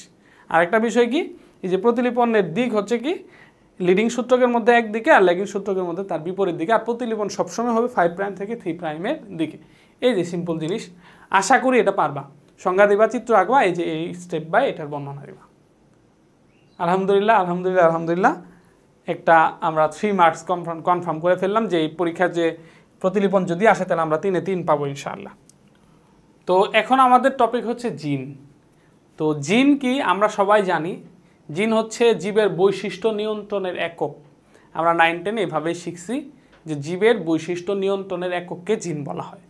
তো আমরা এটা এভাবেই পড়বো, নো প্রবলেম। জীবের বৈশিষ্ট্য নিয়ন্ত্রণের একককে জিন বলে। বাট জিনের আমরা একটা সুন্দর সংজ্ঞা দেওয়ার চেষ্টা করবো ইনশাআল্লাহ। এখন হচ্ছে জিনের সুন্দর একটা সংজ্ঞা দিব, জিনের সুন্দর একটা সংজ্ঞা পড়বো ইনশাআল্লাহ। তো আমরা কোনো কিছু সংজ্ঞা পড়ার আগে আমরা সেটার কিছু বৈশিষ্ট্য একটু জানার চেষ্টা করি, তারপরে ওই বৈশিষ্ট্য বেস করে সেটা সংজ্ঞা দিই, তাই তো? তো আমরা জিনের কয়েকটা বৈশিষ্ট্য আমরা একটু দেখি। জিন কোথায় থাকে? 1 নম্বর পয়েন্ট, জিন থাকে হচ্ছে ক্রোমোজোমের লোকাসের মধ্যে। জাস্ট চিন্তা করো জিনটা কি। যেমন এই যে এটা হচ্ছে ডিএনএ, এটা হচ্ছে ডিএনএ, তাই তো? এটা হচ্ছে ডিএনএ। ডিএনএটা আঁকা সুন্দর হলো না? ডিএনএটা একটু সুন্দর করে আঁকি তাহলে যাতে বুঝতে সুবিধা হয়। এই যেটা হচ্ছে একটা ডিএনএ, ওকে, এটা হচ্ছে একটা ডিএনএ। তো ডিএনএ থাকে কার ভিতরে? আমাদের উন্নত শ্রেণীর প্রকৃত কোষের মধ্যে ডিএনএ থাকে ক্রোমোজোমের মধ্যে। তাহলে জাস্ট চিন্তা করো যে এই যেটা হচ্ছে একটা ক্রোমোজোম, এই যে ক্রোমোজোমের বাহু আছে, এটা পর্যায়ক্রমে এইদিকে গেছে, ওটা ওইদিকে, এটা একটা ক্রোমোজোম। ক্রোমোজোমের মধ্যে কি থাকে? ডিএনএগুলো থাকে। ওকে, এখন জিনটা আসলে কি? জিন হচ্ছে ডিএনএর অংশ, ডিএনএর অংশ। যেমন ধরো, যেমন হচ্ছে এই যে এই জায়গা থেকে এতটুক পর্যন্ত এটা একটা জিন, আবার এই জায়গা থেকে এতটুক পর্যন্ত এটা আর একটা জিন, এখান থেকে এখান পর্যন্ত এটা আর একটা জিন, এরকম অসংখ্য জিন এরকম একত্রিত হয়ে মূলত ডিএনএটা হয়। ডিএনএর একটা ক্ষুদ্রতম একক হচ্ছে জিন, এবং এক একটা জিন এক একটা বৈশিষ্ট্য নিয়ন্ত্রণ করে। অনেক সময় একটা বৈশিষ্ট্যের জন্য অনেকগুলা জিন মিলেও একটা বৈশিষ্ট্য নিয়ন্ত্রণ করে, আবার একটা জিন মিলেও একটা বৈশিষ্ট্য নিয়ন্ত্রণ করে, ঠিক আছে? তার মানে ধরো এইখানে একটা জিন, এটা একটা বৈশিষ্ট্য নিয়ন্ত্রণ করবে, যেমন চুলের প্রকৃতি কেমন হবে, আবার এখান থেকে এটা চোখের রং কেমন হবে, আবার এখান থেকে এটা ধরো নাকটা কেমন হবে, বুচ্চা হবে না কি হবে, এগুলো সব এরকম এক একটা বৈশিষ্ট্যের জন্য এক একটা জিন কাজ করে, ঠিক আছে? তাহলে জিনটা কোথায় অবস্থিত? এগুলো প্রত্যেকটা হলো কি এক একটা জিন। জিন কোথায় অবস্থিত? ডিএনএর মধ্যে। ডিএনএর মধ্যে হলেও এই জিনটা যে এখানে, তার মানে এটা চারপাশ দিয়ে ক্রোমোজোম আছে, চারপাশ দিয়ে ক্রোমোজোম ঘিরে রাখছে, তার মানে ক্রোমোজোমের একটা স্পেসিফিক একটা জায়গার মধ্যে এই জিনটা অবস্থিত, রাইট? তো এই ক্রোমোজোমের যে জায়গার মধ্যে জিনটা অবস্থিত, এই জায়গাটাকে কি বলা হয়? এই জায়গাটাকে বলা হচ্ছে লোকাস। তাহলে জিন কোথায় অবস্থিত? ক্রোমোজোমের লোকাসের মধ্যে। জিন কোথায় অবস্থিত? ক্রোমোজোমের লোকাসের মধ্যে। তাহলে জিনের একটা বৈশিষ্ট্য আমরা পাইলাম যে ক্রোমোজোমের লোকাসে অবস্থিত। তাহলে এটা আমরা লিখি, জিন কোথায় অবস্থিত? ক্রোমোজোমের লোকাসে অবস্থিত। লোকাসে অবস্থিত। ওকে, দ্বিতীয় নাম্বার বৈশিষ্ট্য আমরা একটু দেখি। ডিএনএ থেকে মূলত আরএনএ তৈরি হয়, আরএনএ থেকে প্রোটিন তৈরি হয়। তাহলে ডিএনএ থেকে আরএনএ তৈরি হবে, আরএনএ থেকে প্রোটিন তৈরি হবে। এই যে প্রোটিন তৈরি হবে, কোন কোন প্রোটিন তৈরি হবে? এই যে চুলের জন্য যে প্রোটিনটা দরকার এই জায়গা থেকে সেই প্রোটিনটা তৈরি হবে। চোখের জন্য যে প্রোটিনটা দরকার এই জায়গা থেকে সেই প্রোটিনটাই তৈরি হবে। নাকের জন্য যে প্রোটিনটা দরকার এই জায়গা থেকে সেই প্রোটিনটাই তৈরি হবে। তার মানে কোন প্রোটিন কখন তৈরি হবে সেটা এই জিনই নির্ধারণ করে দিবে। কথা বুঝছো? তার মানে জিনগুলার ডিরেক্টলি আর ইনডিরেক্টলি কাজ হলো প্রোটিন তৈরি করা, কারণ প্রোটিনই বৈশিষ্ট্য নিয়ন্ত্রণ করবে। একটা জীবের মধ্যে কি কি বৈশিষ্ট্য আছে এই বৈশিষ্ট্য প্রতিফলিত হয় প্রোটিনের মাধ্যমে। যেমন আমার চামড়া, গায়ের রং কেমন, ওইটা কিন্তু চামড়া আসলে প্রোটিন, এই প্রোটিনের মাধ্যমে রং প্রতিফলিত হয়েছে। চোখ, কান, চুল এগুলো সবই ভিতরে প্রোটিন। এই যে বৈশিষ্ট্য কেমন হয়, প্রত্যেকটা বৈশিষ্ট্য প্রোটিন দ্বারা নিয়ন্ত্রিত হয়। যেমন রুই মাছ খাইলে অ্যালার্জি হয় না, আবার ইলিশ মাছ খাইলে অ্যালার্জি হয়। কেন? কারণ ইলিশ মাছের প্রোটিনটা আলাদা, ওই প্রোটিনটা হচ্ছে আমাকে বৈশিষ্ট্য চেঞ্জ করে দিচ্ছে, অ্যালার্জি পরিমাণ বাড়ায় দিচ্ছে। তাইলে এই যে জিনগুলার কাজ হচ্ছে কি? প্রোটিন তৈরি করা। কি করা? প্রোটিন তৈরি করে, প্রোটিন তৈরিতে অংশগ্রহণ করে। দুইটা বৈশিষ্ট্য আমরা পাইলাম। এবং এই যে প্রোটিনগুলা কি করবে, প্রোটিনগুলা যে তৈরি হবে প্রোটিনগুলা কি করবে? প্রোটিনগুলা হলো বৈশিষ্ট্য নিয়ন্ত্রণ করবে। প্রোটিনগুলা কি করবে? বৈশিষ্ট্য নিয়ন্ত্রণ করবে। যেমন এই জায়গার প্রোটিনটা চুলের বৈশিষ্ট্য নিয়ন্ত্রণ করবে, এই জায়গা থেকে যে প্রোটিনটা তৈরি হবে সেটা চোখের বৈশিষ্ট্য নিয়ন্ত্রণ করবে, এই জায়গা থেকে যে প্রোটিনটা তৈরি হবে সেটা নাকের বৈশিষ্ট্য নিয়ন্ত্রণ করবে, এরকম। তাহলে এখান থেকে আরেকটা তথ্য পাইলাম, যারা কি করবে? বৈশিষ্ট্য কি করবে? নিয়ন্ত্রণ করবে। এগুলাকে আমরা বলতে পারি যে বংশগতীয় বৈশিষ্ট্য, ঠিক আছে? কারণ এগুলা ওই যে চোখ কেমন হয়েছে, নাক কেমন হয়েছে, তো বাবা মা থেকে আসছে, দাদা থেকে বাবার মধ্যে, বাবার মধ্যে আমার ভিতরে, এই যে জিন ট্রান্সফারের মাধ্যমে। কারণ আমি যে জিনটা পাইছি এটা বাবা থেকে আসছে, বাবা যে জিনটা পাইছে এটা দাদা থেকে আসছে, দাদা যে জিনটা তার বাবা থেকে আসছে, ঠিক আছে? তো প্রোটিন তৈরি করবে এবং এই প্রোটিন তৈরির মাধ্যমে বংশগতীয় বৈশিষ্ট্য কি হবে? বংশগতীয় বৈশিষ্ট্য নিয়ন্ত্রণ হবে, ঠিক আছে? তাহলে হচ্ছে কি? বংশগতীয় বৈশিষ্ট্য নিয়ন্ত্রণ করে। তাহলে বংশগতীয় বৈশিষ্ট্য নিয়ন্ত্রণ করে কে? এই জিনই নিয়ন্ত্রণ করে, কারণ জিনই তো নির্ধারণ করে দিচ্ছে কোন প্রোটিনটা তৈরি হবে, সেই প্রোটিনই বৈশিষ্ট্য প্রকাশ করবে, তাই না? তাহলে ক্রোমোজোম রিলেটেড আমরা তিনটা হচ্ছে বেসিক বৈশিষ্ট্য পাইলাম। একটা হলো সে ক্রোমোজোমের লোকাসের মধ্যে অবস্থান করে, সে হচ্ছে প্রোটিন তৈরি করে এবং এই প্রোটিনগুলা বৈশিষ্ট্য প্রকাশ করে। যে বৈশিষ্ট্যগুলো হলো বংশগতীয় বৈশিষ্ট্য, এটা তার মানে বংশগতীয় বৈশিষ্ট্য এই জিনই হচ্ছে নিয়ন্ত্রণ করে। তাহলে জিনের সংজ্ঞাটা আমরা এইভাবে দিব যে ক্রোমোজোমের লোকাসে অবস্থিত প্রোটিন তৈরি। এই কীভাবে সংজ্ঞাটা দেওয়া যায়? যে ক্রোমোজোমের লোকাসে অবস্থিত ডিএনএর একক, এই যে একটা ডিএনএর প্রত্যেকটা এগুলো একক, এটা একটা ডিএনএর একক, এটা একটা ডিএনএর একক, ডিএনএ একক, তাই না? তাহলে সংজ্ঞাটা দেওয়া যায় যে ক্রোমোজোমের লোকাসে অবস্থিত ডিএনএর একক যা প্রোটিন তৈরি করে বংশগতীয় বৈশিষ্ট্য নিয়ন্ত্রণ করে তাকে জিন বলে। এইটা হলো জিনের সবচেয়ে উৎকৃষ্ট সুন্দর সংজ্ঞা। তাহলে জিন কাকে বলে? ক্রোমোজোমের লোকাসে অবস্থিত ডিএনএর একক, ক্রোমোজোমের লোকাসে অবস্থিত ডিএনএর একক যা প্রোটিন তৈরি করে বংশগতীয় বৈশিষ্ট্য নিয়ন্ত্রণ করে তাকে জিন বলে। সংজ্ঞাটা আরেকবার বলি। ক্রোমোজোমের লোকাসে অবস্থিত, ক্রোমোজোমের লোকাসে অবস্থিত ডিএনএর একক যা প্রোটিন তৈরি করে বংশগতীয় বৈশিষ্ট্য নিয়ন্ত্রণ করে তাকে জিন বলে। এটা হলো জিনের সুন্দর সংজ্ঞা, আশা করি বুঝছো। এবং এটার মাধ্যমে জিনের কয়েকটা বৈশিষ্ট্য আমরা পাইলাম, যে জিন লোকাসের মধ্যে থাকে, ক্রোমোজোমের লোকাসের মধ্যে থাকে, জিন প্রোটিন তৈরি করে, প্রোটিনগুলাই আবার বিভিন্ন বৈশিষ্ট্য নিয়ন্ত্রণ করে। আচ্ছা, তো এখন আমরা পড়বো হচ্ছে জিনের বিভিন্ন একক। তো জিনের বিভিন্ন একক, এখানে মূলত 3টা প্রধান একক আছে। একটা হচ্ছে রেকন, মিউটন এবং হচ্ছে সিস্টন। রেকন, মিউটন, সিস্টন মানে জিনের একক।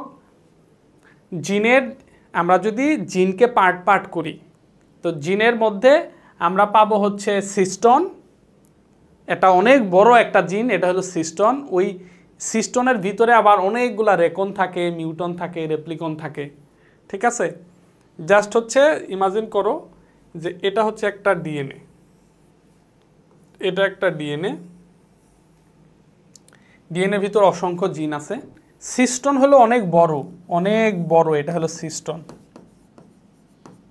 সিস্টন অনেক বড় জিন, সিস্টনগুলো অনেক বড় জিন, অনেকগুলা একক নিয়ে একত্রিত হয়ে বড় অংশ হয়, এটা হলো সিস্টন। সিস্টন অনেকগুলা বৈশিষ্ট্য, মানে ধরো একটা কোষের বা একটা ক্রোমোজোমের যে যতগুলা বৈশিষ্ট্য একটা ক্রোমোজোমের মধ্যে থাকে, প্রত্যেক ধরো বেশিরভাগ বৈশিষ্ট্য নিয়ন্ত্রণ করে হলে সিস্টন, কারণ সিস্টনের মধ্যে অনেকগুলা জিন থাকে, সবগুলা জিন, সিস্টন অনেক বড় হয়। একটা সিস্টনের মধ্যে অনেকগুলা এই যে রেকন আছে, ধরো এই যে এখান থেকে শুরু করে এতটুক পর্যন্ত এটা হলো রেকন, এখান থেকে শুরু করে এতটুক পর্যন্ত এটা হলো মিউটন, এখান থেকে শুরু করে এই যে এতটুকু হলো রেপ্লিকন। এরকম অনেকগুলা হচ্ছে রেকন, অনেকগুলা মিউটন, অনেকগুলা রিপ্লিকন মিলে হচ্ছে সিস্টন হয়। এটা তো বুঝলাম, কিন্তু আসলে রেকন, মিউটন এগুলা কিছু না, জাস্ট অনেকগুলো এই যে জিন আছে, অনেক বড় একটা জিনকে ছোট ছোট কাট করলাম, এখানে অনেকগুলা এই যে ছোট ছোট করে ভাগ করলাম, এক একটা ভাগ, এই যে একটা ভাগের নাম রেকন, একটা ভাগের নাম মিউটন, একটা ভাগের নাম রেপ্লিকন, একটা ভাগের নাম হলো সিস্টন, এরকম। ক্লিয়ার হয়েছে? আচ্ছা, তখন আমরা দেখব রেকনটা কি। রিকম্বিনেশনের একক হচ্ছে রেকন। ডিএনএর মধ্যে একটা এই রেকনটা কি করবে, এটার কাজ হলো রিকম্বিনেশন করবে। ডিএনএ রিকম্বিনেশনের একক, রিকম্বিনেশনের একক হচ্ছে রেকন। এখন কথা হচ্ছে যে রিকম্বিনেশনটা কি, এটা হলো কথা, রিকম্বিনেশনটা কি। তো আমরা 3য় অধ্যায়ের মধ্যে, মানে কোষ বিভাজন যে অধ্যায়টা আছে, 2য় অধ্যায়, বা হচ্ছে যে তোমরা 9-10-এ আমরা পড়ছি মোটামুটি, যে মিওসিস বিভাজনের মধ্যে বৈশিষ্ট্য মিশ্রিত হয়, ওই যে ক্রসিং ওভার, যেটা এটা কোষ বিভাজন অধ্যায়টা পড়লে ক্রসিং ওভারটা ক্লিয়ার হবে। বাট এটা আগে থেকে একটু বলে রাখি, যেমন ধরো এই যে এটা একটা ক্রোমোজোম, ধরো এটা মায়ের দেহের ক্রোমোজোম, আবার হচ্ছে এই যে এটা একটা ক্রোমোজোম, এটা হচ্ছে বাবার দেহের ক্রোমোজোম। এই যে ক্রোমোজোমের মধ্যে অনুরূপ অংশের স্থান বিনিময় হয়, তার মানে হচ্ছে এই যে বাবার যে অংশটা, এই অংশটা এই পাশে চলে যায়, আবার এই অংশটা মায়ের যে অংশটা, এই অংশটা এই পাশে চলে যায়।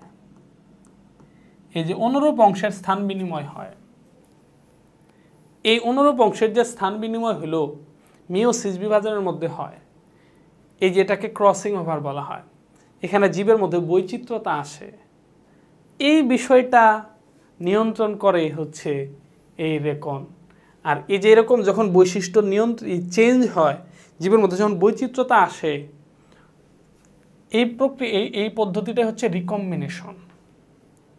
একটা জিনিস মনে রাখবা, এখানে অদ্ভুত কোনো কিছু আসবে না, মানুষের বৈশিষ্ট্য থেকে মানুষ হবে, স্বাভাবিক মানুষ হবে। হ্যাঁ, একটা বাবার একটা মায়ের সন্তান যেটা হয়েছে স্বাভাবিক, এখানে মানুষের বৈশিষ্ট্যই আসবে, সিকোয়েন্স ঠিক থাকবে, নতুন কোনো সিকোয়েন্সের উদ্ভব এখানে হবে না। এটা হচ্ছে রেকন। এই কাজটা, এই যে ক্রসিং ওভারের মতো যে কাজটা বৈচিত্র্যতা আনে, মিওসিস বিভাজনের মাধ্যমে জীবের মধ্যে যে বৈচিত্র্যতা আনয়ন করে এই প্রক্রিয়াটাকে রিকম্বিনেশন বলা হয়। আর এই রিকম্বিনেশনের একক হচ্ছে রেকন।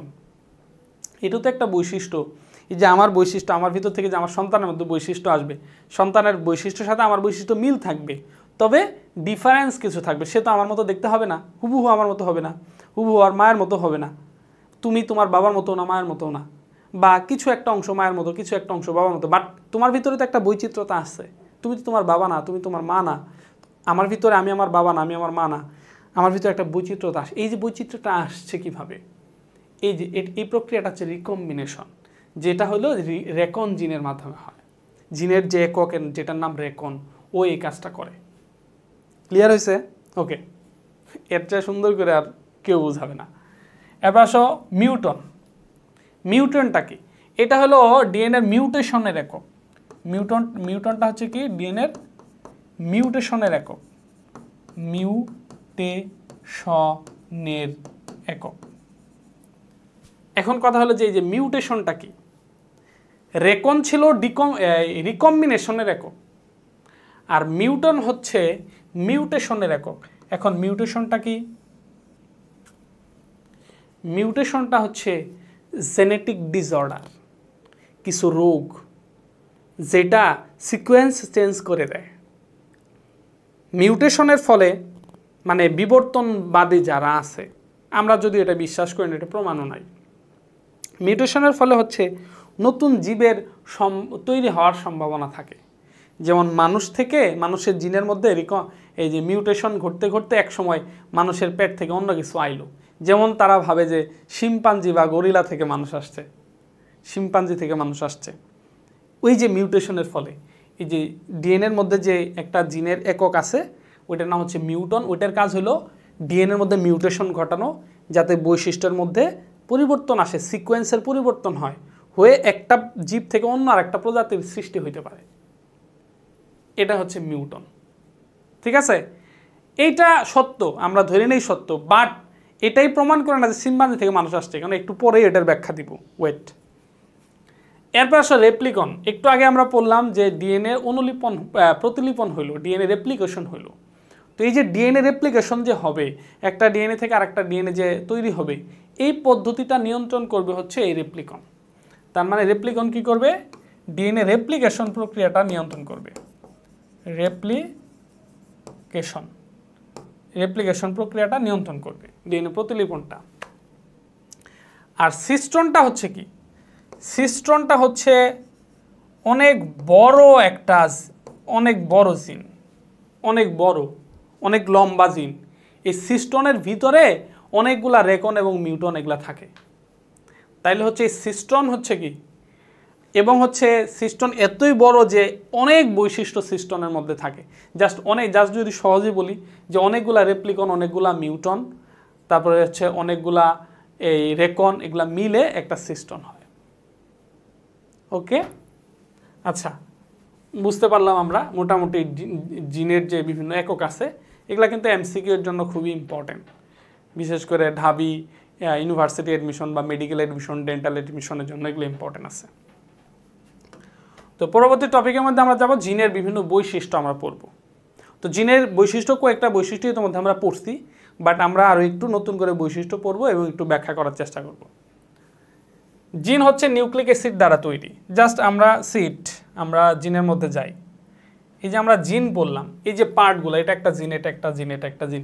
তো ডিএনএর এই অংশটা কি? এগুলা কি নিউক্লিক অ্যাসিড না? এগুলো অবশ্যই নিউক্লিক অ্যাসিড। আচ্ছা, এখানে আর একটা তথ্য, এই যে রেকন, এই রেকন এবং মিউটনের মধ্যে কতটুকু নিউক্লিক অ্যাসিড? আচ্ছা আমরা যদি আমরা আগের ক্লাসে ডিএনএর গঠনটা পড়ছি, তাই তো? ডিএনএটা আমরা এখানে একটু আঁকার চেষ্টা করি। যেমন ধরো এই যেটা হচ্ছে একটা 5 কার্বনযুক্ত শর্করা, 5 কার্বনযুক্ত শর্করা, এই যার একটা 5 কার্বনযুক্ত শর্করা, এর সাথে যুক্ত হলো অজৈব ফসফেট, এই যে এখানে যুক্ত হবে হলো ফসফরিক অ্যাসিড, এই যে ফসফরিক অ্যাসিড যুক্ত হলো, আর এখানে হলো নাইট্রোজেন ঘটিত বেসগুলো থাকবে। তো সেমভাবে হলো এখানে একটা ফসফরিক অ্যাসিড, এই যে 5 কার্বনযুক্ত শর্করা এখানে যুক্ত আছে। তাহলে এই যে ফসফরিক অ্যাসিড, 5 কার্বনযুক্ত শর্করা, নাইট্রোজেন ঘটিত বেস, এখানে টি ধর, এখানে সি আছে, তো এখানে শুরু করে এটা কি একটা নিউক্লিওটাইড দ্বারা তৈরি।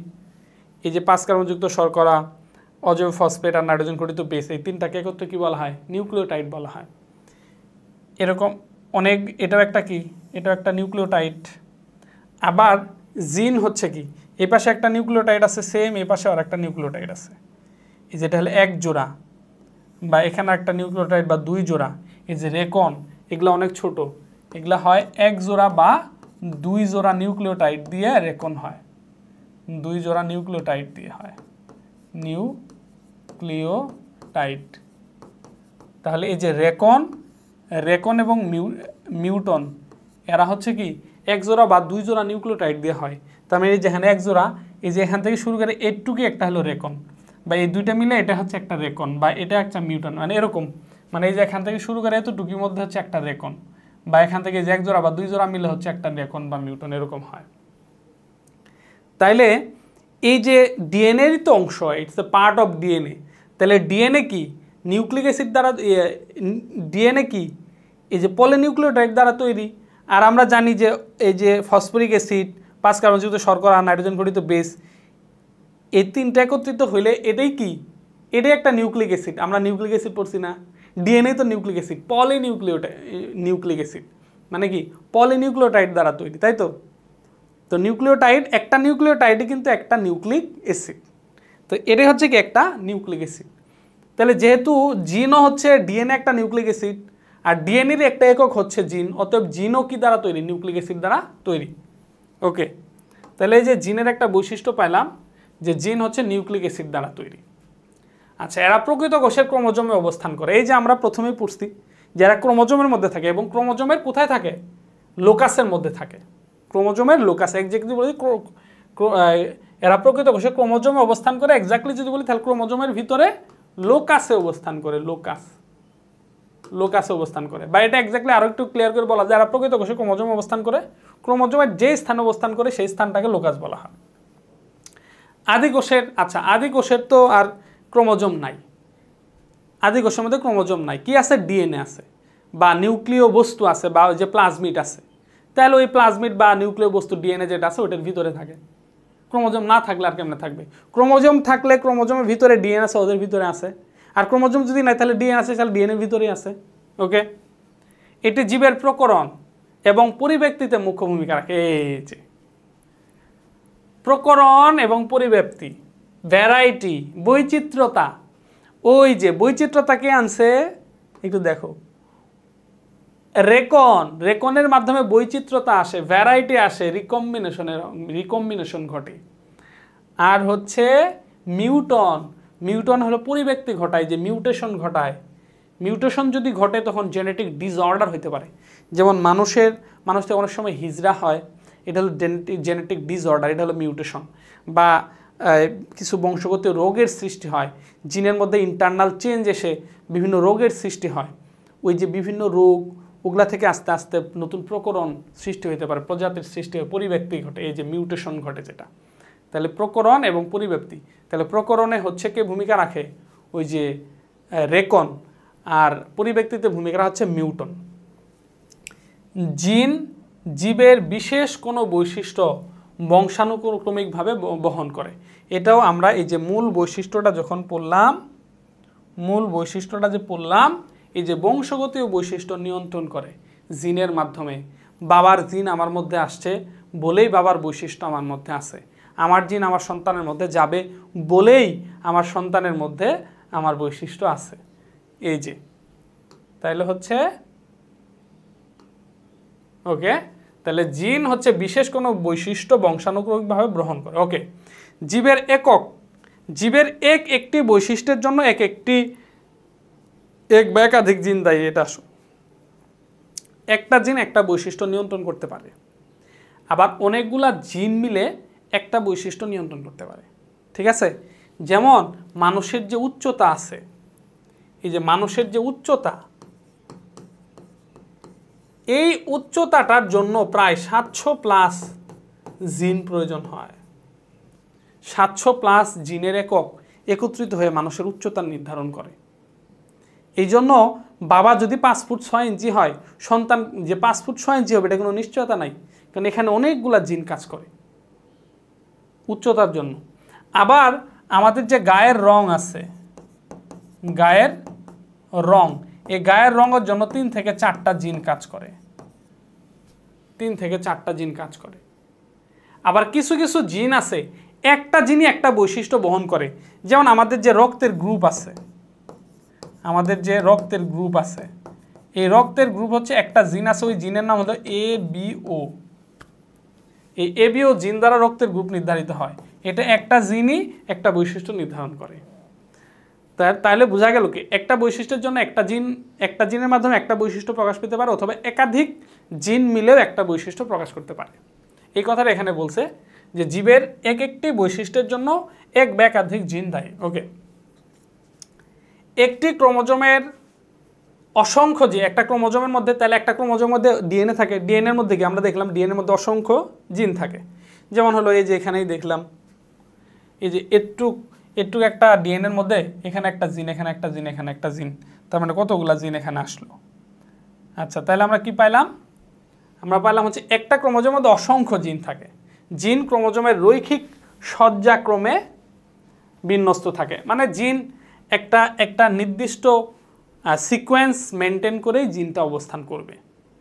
এবং একটা ক্রোমোজোমের মধ্যে জিন যেভাবে অবস্থান করতেছে সেমভাবে ওই ক্রোমোজোমটার মধ্যে যখন ওই যে মাইটোসিস বিভাজন হবে, ওই সিরিয়ালটা ঠিক থাকবে, ক্রোমোটা ঠিক থাকবে। ঠিক আছে? আচ্ছা, তো এই হচ্ছে জিনের বৈশিষ্ট্য। আশা করি এটা বুঝাইতে পারছি। তো এখন আমি পরবর্তী যাচ্ছি জিনের বিভিন্ন ধরন। কীরকম কত ধরনের জিন আছে? বিভিন্ন ধরনের জিন আছে, যেমন লিথাল জিন, অঙ্ক জিন, তারপরে হচ্ছে সেক্স ক্রোমোজোমাল জিন, তারপর হচ্ছে ট্রান্স জিন, খণ্ডিত জিন, তারপর হচ্ছে মিউডো জিন, অটোজোমাল জিন, তারপরে হচ্ছে হ্যালোন্ড্রিক জিন, লিঙ্ক জিন, এরকম বিভিন্ন ধরনের জিন আছে। তো যেমন লিথাল জিন কি? একটা জিন, এটা হলো তো আমরা যখন প্রাণীবিজ্ঞানের দ্বিতীয় পত্রের আমরা যখন ওই শেষের দিকে বংশগতি একটা অধ্যায় আছে, সেই অধ্যায়টা যখন পড়বো তখন এই লিথাল জিন সম্বন্ধে বুঝতে পারবা যে কিছু কিছু জিন আছে, একটা জিন আর একটা জিনের মৃত্যুর কারণ হয়ে দাঁড়ায়। একটা জিন আর একটা জিন, ওই দুটা জিন পাশাপাশি বসলেই, পাশাপাশি অবস্থান করলেই ওই পুরা জীবটা মরে যায়। একটা জিন আর একটা জিনের মৃত্যুর কারণ হয়, এটার কারণে ওই জীবটাই মরে যায়। ঠিক আছে? তো এটাকে লিথাল জিন বলা হয়। অঙ্ক জিন, যেটা ক্যান্সার সৃষ্টি করে। সেক্স ক্রোমোজোমাল জিন, এই যে আমাদের এক্স আছে এবং ওয়াই ক্রোমোজোম আছে, এই যে সেক্স ক্রোমোজোমের মধ্যে যে জিনটা থাকে এগুলো হচ্ছে সেক্স ক্রোমোজোমাল জিন। ট্রান্স জিন, জিনের মধ্যে যে ওই যে উদ্ভিদ একটা জীব থেকে জিন ট্রান্সফার করে যে আরেকটা জীবে যে গাঁথা হয়, সাধারণত প্র্যাকটিক্যাল পরীক্ষার মধ্যে এটা করে আর কি, বিজ্ঞানীরা গবেষণাগারে করে। তো একটা প্রাণী থেকে একটা জিন নিয়ে আমি উদ্ভিদে লাগালাম, তখন এটাকে কি বলবে? ট্রান্স জিন বলে। আচ্ছা, এখানে এরপরে দেখো এই যে খণ্ডিত জিন যেটা, তো এটা কিন্তু আমরা আমাদের প্রথম লেকচারের মধ্যে আদি কোষ এবং প্রকৃত কোষের বৈশিষ্ট্য যখন পড়ছিলাম তখন হচ্ছে আমরা এই যে ইন্ট্রন পড়ছিলাম, ইন্ট্রন এক্সন পড়ছিলাম, যে মূলত ডিএনএ থেকে আরএনএ তৈরি হয়। ডিএনএ থেকে আরএনএ তৈরি হয়। এখন ডিএনএ থেকে যে আরএনএ তৈরি হয়, এই আরএনএটা খণ্ড খণ্ড আকারে হয়, যেমন এখানে এই যে এরকম ডিএনএর মধ্যে এই যে আরএনএ তৈরি হলো, এই যে এটা ধরো, এটা হলো ইন্ট্রন, এটা ইন্ট্রন, এটা ইন্ট্রন, এটা হচ্ছে নন প্রোটিন অংশ, মানে এটা আরএনএর তৈরিতে অংশগ্রহণ, মানে প্রোটিন তৈরিতে এটা অংশগ্রহণ করে না। তো আর এই হলো এক্সন অংশটা আরএনএ তৈরিতে অংশগ্রহণ করে বা প্রোটিন তৈরিতে অংশগ্রহণ করবে। তো এই ইন্ট্রনগুলা বাদ দেওয়া হবে, বাদ দিয়ে এক্সনগুলো একত্রিত হয়ে আবার নতুন করে আরএনএ তৈরি হবে। ঠিক আছে? এই যেটা হলো ইন্ট্রন অংশ, এটা বাদ গেছে। তো এই যে এখানে এটার ভিতরে যে জিনগুলো আছে এগুলো খণ্ড খণ্ড আকারে আছে, কারণ এখানে তো জিন নাই, তাই না? খণ্ড খণ্ড আকারে আছে, এই যে এইগুলা জিনকে খণ্ডিত জিন বলা হয়। তো কিছু কিছু জিন আছে, এটা হচ্ছে সিউডোজিন, মিউডোজিন লেখা ছিল, এটা সিউডোজিন। তো কিছু কিছু জিন আছে এটা হচ্ছে নিষ্ক্রিয় থাকে, এটা হলো সিউডোজিন, যেটা কি থাকে? নিষ্ক্রিয় থাকে। অটোজোমাল জিন, তো আমাদের 23 জোড়া ক্রোমোজোমের মধ্যে 22 জোড়া অটোজোম আর 1 জোড়া হচ্ছে সেক্স ক্রোমোজোম এক্স এবং ওয়াই। তো এই যে 22 জোড়া যে অটোজোম আছে, অটোজোমের জিনগুলো হচ্ছে অটোজোমাল জিন। তারপর হচ্ছে হ্যালোন্ড্রিক জিন, এই যে সেক্স ক্রোমোজোম যে আছে এক্স এবং ওয়াই, এক্স এবং ওয়াইয়ের মধ্যে যে ওয়াই ক্রোমোজোম, যেটা ওয়াই ক্রোমোজোমের জিন হচ্ছে কি হ্যালোন্ডিক জিন। এরপর হচ্ছে লিঙ্ক জিন, কিছু কিছু জিন একসাথে জোড়া জোড়া থাকে, যুক্ত হয়ে থাকে, একটা জিনের সাথে আরেকটা জিন যুক্ত হয়ে থাকে। হ্যাঁ, এই জোড়া জিনগুলো হচ্ছে লিঙ্ক জিন বলা হয়। তো এরকম বিভিন্ন ধরনের জিন আছে, ঠিক আছে, বিভিন্ন ধরনের জিন হলো থাকে। তো এরপরে হচ্ছে জিনের কাজ। তাহলে হচ্ছে যে এগুলা তোমরা জাস্ট এমসিকিউ এর জন্য এই তথ্যগুলো মনে রাখবা। এমসিকিউ এর জন্য তথ্য, এটা প্রশ্ন হতে পারে যে জিনের বৈশিষ্ট্য লেখো। আর এটাও একটা গ ঘ প্রশ্ন হতে পারে যে জিনের কাজ লেখো। তাহলে হচ্ছে এই যেখানে আমরা এগুলো কোশ্চেনগুলো ক্লিয়ার করি, যে কোশ্চেনগুলো কী কী হয়। তো এই যে জিনের সংজ্ঞা, এটা তো ক নাম্বার প্রশ্ন, বেশি কিছু এখান থেকে আসবে না, সংজ্ঞাটা আসবে জিন কাকে বলে। আর বাকি যে এই যে তথ্যগুলো, এগুলো এমসিকিউ, এগুলো এমসিকিউ এর জন্য তথ্য, ঠিক আছে। বা এমনিতে ক নাম্বার এমসিকিউ বা ক নাম্বার কোশ্চেন হতে পারে, ক নাম্বার কোশ্চেন হতে পারে যে রেকন কি, মিউট্রন কি, রেপ্লিকন কি, সিস্ট্রন কি। বা এমনিতে একটা খ নাম্বার প্রশ্ন দিতে পারে যে জিনের বিভিন্ন এককগুলোর বর্ণনা দাও, জিনের বিভিন্ন এককগুলোর বর্ণনা দাও। তারপরে জিনের যে বৈশিষ্ট্য, এটা গ নাম্বার প্রশ্ন, গ নাম্বার প্রশ্ন যে জিনের বৈশিষ্ট্য লেখো জাস্ট। তাহলে জিনের সংজ্ঞা দিয়ে জিনের বৈশিষ্ট্যগুলো লিখে দেবো ইনশাল্লাহ। আচ্ছা, তার পরবর্তীতে হচ্ছে এই যেগুলো সব এমসিকিউ এর জন্য তথ্য, এমসিকিউ, এগুলো এমসিকিউ, জিনের বিভিন্ন ধরন। যেমন দিয়ে দিল সেক্স ক্রোমোজোমাল জিনের কোনটা সেক্স ক্রোমোজোমাল জিন, বা কোনটা অঙ্ক জিন কি, যেটা ক্যান্সার সৃষ্টি করে যে জিন, লিথাল জিন কি, তারপর হচ্ছে সিউডো জিন কি, বা অটোজোমাল জিন কি, হেলন্ডিক জিন কি। তাহলে সেক্স ক্রোমোজোমের ওয়াই ক্রোমোজোমের মধ্যে যে জিনগুলো থাকে এগুলোকে হেলন্ডিক জিন বলে। লিঙ্ক জিন কি, যেটা জড়বদ্ধ থাকে, এগুলো এমসিকিউর জন্য দিবে। আচ্ছা, এরপর হলো জিনের কাজ, এটা ঘ নাম্বারের প্রশ্ন, বা অনেক সময় গ নাম্বারেও দিতে পারে জিনের কাজ। তো আমরা একটু জিনের কাজ দেখি, জিন কি কি করে, জিনের কাজ কি।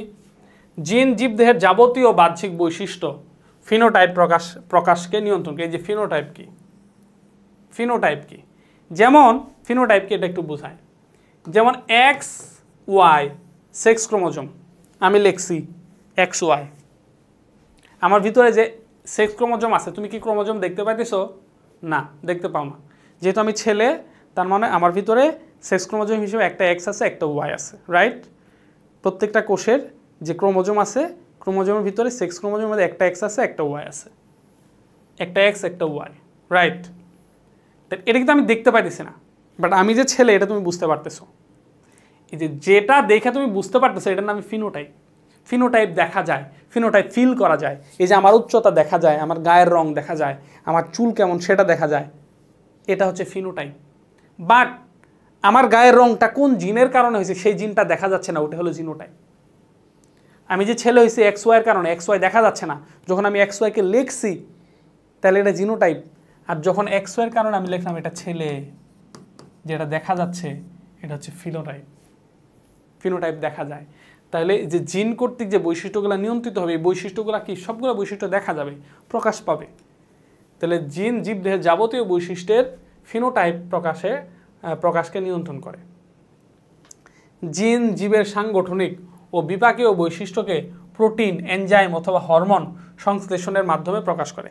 জিনের কাজ হলো প্রোটিন করবে, অ্যামাইনো অ্যাসিড তৈরি করবে বা প্রোটিন তৈরি করবে। এই যে প্রোটিন, এনজাইম অথবা হরমোন, এগুলো বেশিরভাগ এগুলো সবই আসবে প্রোটিন, এগুলো সবই প্রোটিন। তাহলে জিন কি করবে, এগুলা প্রোটিনের প্রকারভেদ। জিন জীবের সাংগঠনিক ও বিপাকীয় বৈশিষ্ট্যকে প্রোটিন, এনজাইম অথবা হরমোন সংশ্লেষণের মাধ্যমে, প্রোটিন, এনজাইম এবং হরমোন তৈরির মাধ্যমে প্রকাশ করবে। জিন এগুলা নিয়ন্ত্রণ করবে আর কি। জিন তার অন্তর্নিহিত তথ্য ট্রান্সক্রিপশন পদ্ধতির মাধ্যমে আরএনএতে প্রেরণ করে। এমআরএনএ তথ্য ট্রান্সলেশনের মাধ্যমে পলিপ্যাপটাইড বা প্রোটিনে গ্রহণ করে। আচ্ছা, এখানে একটা জাস্ট, এটা আমাদের যে পরবর্তী লেকচারে এটার আলোচনা আছে, ট্রান্সক্রিপশন এবং ট্রান্সলেশন। জাস্ট আমি একটা লাইনে বলি, এই যে ডিএনএ আছে, ডিএনএ থেকে আরএনএ তৈরি হবে, এমআরএনএ তৈরি হবে। তো ডিএনএ থেকে এমআরএনএ তৈরি করবে, এটা নিয়ন্ত্রণ করবে জিন, বিভিন্ন জিন। এবং হলো আরএনএর কোন নিউক্লিওটাইড বেসটা কখন বসবে, এটা জিন নিয়ন্ত্রণ করে দিবে।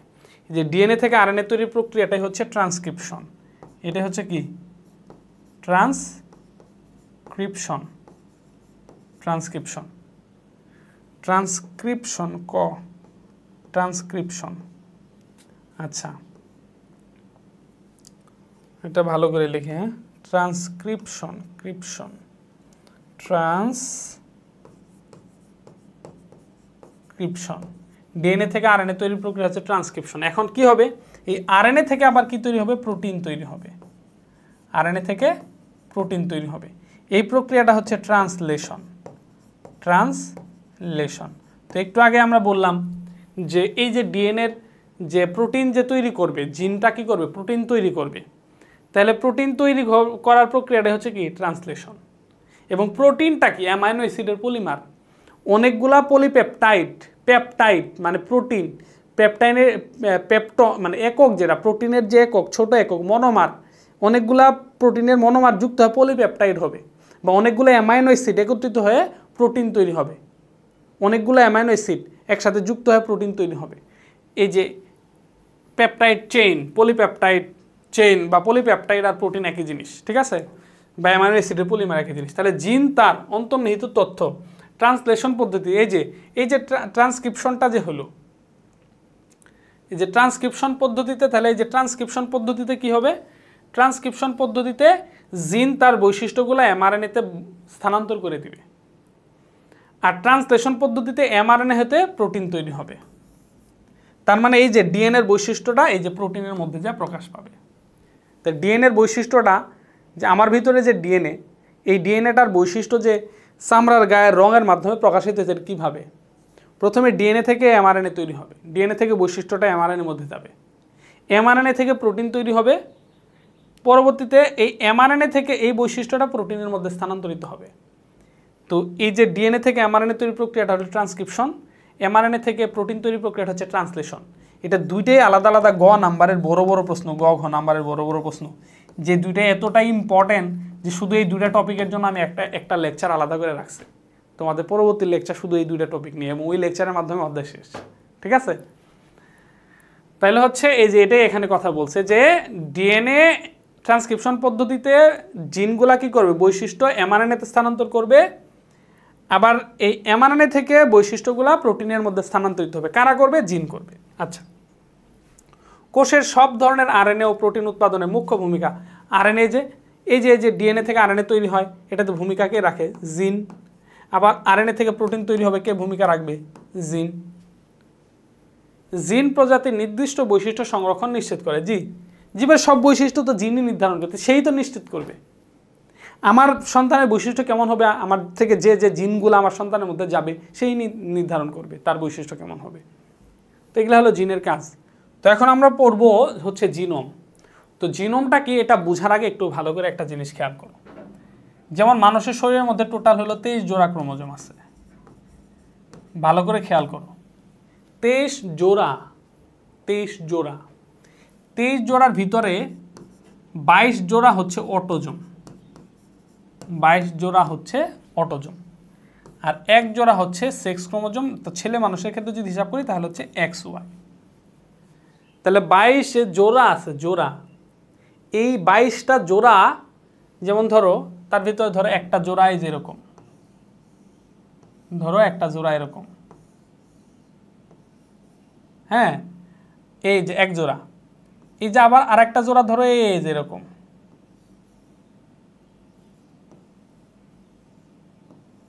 তার মানে একটা জোড়াতে যেগুলা থাকবে ওগুলা দেখতে একই রকম।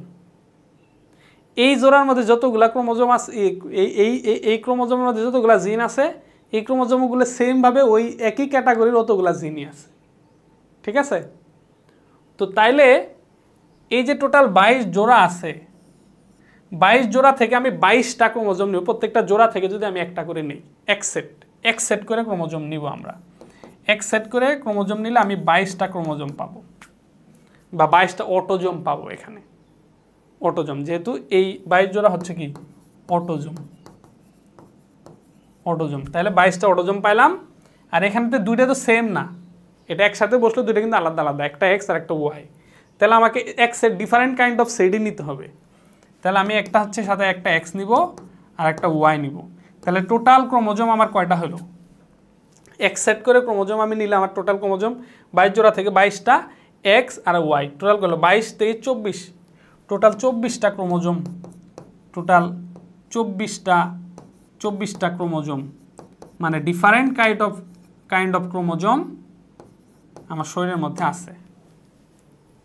এই 24টা ক্রোমোজোমের মধ্যে যতগুলা জিন আছে সব জিনগুলাকে একত্রে জিনোম বলা হয়। তার মানে একটা কোষের ভিতরে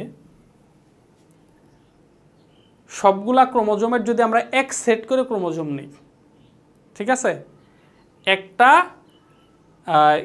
একটা কি বলে এটাকে, একটা জীবের ভিতরে সকল ধরনের ক্রোমোজোমের ভিতর থেকে এক সেট ক্রোমোজোম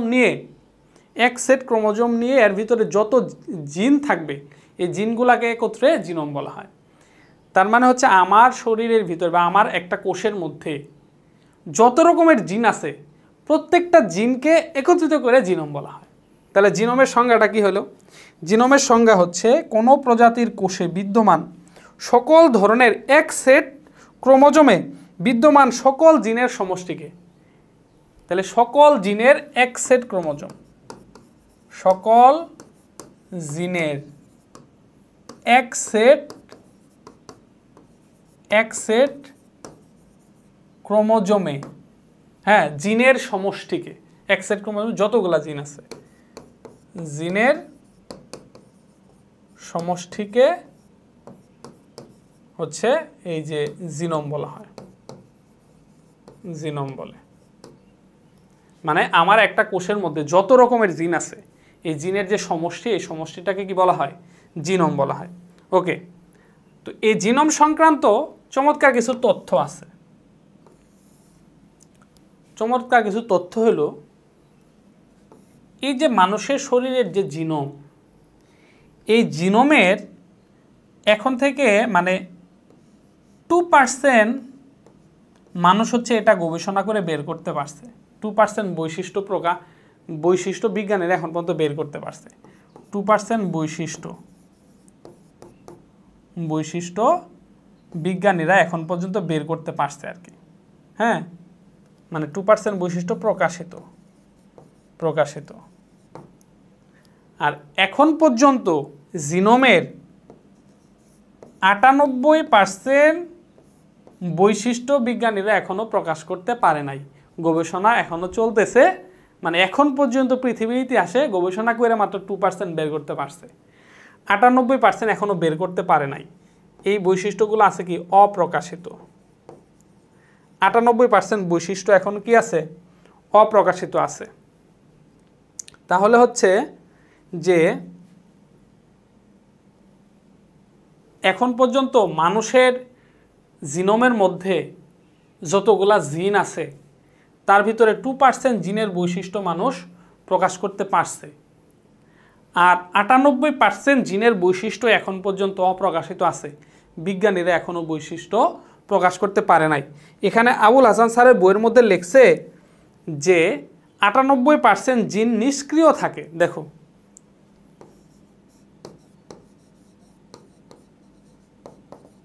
নিষ্ক্রিয় কথাটা লেখা আছে, নিষ্ক্রিয় মানে এগুলা জিন কোনো বৈশিষ্ট্য প্রকাশ করে না, এই টাইপের অর্থ বোঝানো হয়েছে। আসলে কথাটা একদম সঠিক না, এটা মাইন্ডেড। এখানে তোমরা নিষ্ক্রিয় বা লিখে রাখো, বা অপ্রকাশিত, বা বিজ্ঞানীরা যেগুলো এখনো বৈশিষ্ট্য প্রকাশ করতে পারে নাই। এক্স্যাক্টলি এটাই সত্য কথা। যেহেতু ওরা বিজ্ঞানীরা এখনো গবেষণা করে পায় নাই, মানে পারে নাই, এখানে চলতেছে গবেষণা, আরো নতুন নতুন বৈশিষ্ট্য বের হচ্ছে। তাহলে জিনোমের যত জিন আছে তার ভিতরে 2% বের করতে পারছে, 98% এখনো অপ্রকাশিত বের করতে পারে নাই।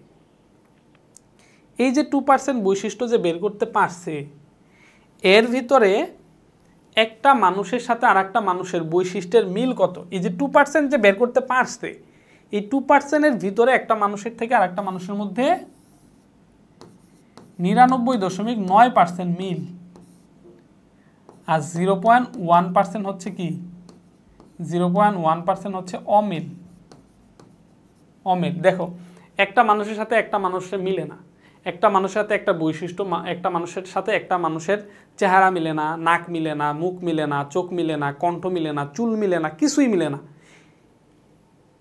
এই যে এত অমিল, তার ভিতরে কি 99.9% আসলে মিল, আর মাত্র 0.1% অমিল। এই 0.1% অমিলের কারণেই দেখো কত চেঞ্জ, তোমার সাথে আমার কত চেঞ্জ, আমার সাথে একটা আমেরিকান মানুষের কত চেঞ্জ। এটা হলো কি মাত্র 0.1%-এর মধ্যে। তো এই 99% যে মিল, এটা কত পার্সেন্টের মধ্যে মিল? 2% গবেষণা করে মিল। এখানে একটা মজার তথ্য বলি, এখানে একটা মজার তথ্য দিই। তাইলে এখানে যে তথ্যগুলো আমরা এখানে যেটা আমরা পড়লাম, জাস্ট এখানে আমরা একটু লিখি। এটা কেন লিখতেছি? কারণ এখানে আমি একটা মজার স্পেশাল একটা তথ্য দেব, বিশেষ করে যারা বিবর্তনবাদী আছে তাদের একটা জবাব দিতে যাচ্ছি। যদি সম্ভব হয় আমাকে মানে জাস্ট তোমরা নিজের বিবেক থেকে এটা আনসার করবা। এটা তোমাদের একটা ক্লু দিচ্ছি আর কি, যে তোমাদের মন কি বলে আসলে। তাহলে টোটাল জিনোম হচ্ছে 100%। 100% জিনোম থেকে 2%-এর গবেষণা বিজ্ঞানীরা এখন পর্যন্ত করতে পারছে। বিজ্ঞানীরা 2% গবেষণা করতে পারছে এবং এটা প্রকাশ করতে পারছে। আর 98% গবেষণা এখন পর্যন্ত করতে পারে নাই। 98% জিনের গবেষণা এখন পর্যন্ত করতে পারে নাই। এই বৈশিষ্ট্যটা এখনো অপ্রকাশিত। এবং আমরা এটাও জানলাম যে 2% যে গবেষণা হয়েছে এর ভিতরে দেখা গেছে পৃথিবীর সকল মানুষের মধ্যে 99.9% বৈশিষ্ট্যের কি আছে? মিল আছে। আর অমিল হচ্ছে শুধু 0.1%। এই 0.1% অমিলের কারণে বৈশিষ্ট্যের কি পরিমাণ পরিবর্তন হয়ে যাচ্ছে দেখো, হিউজ একটা পরিবর্তন হয়ে যাচ্ছে।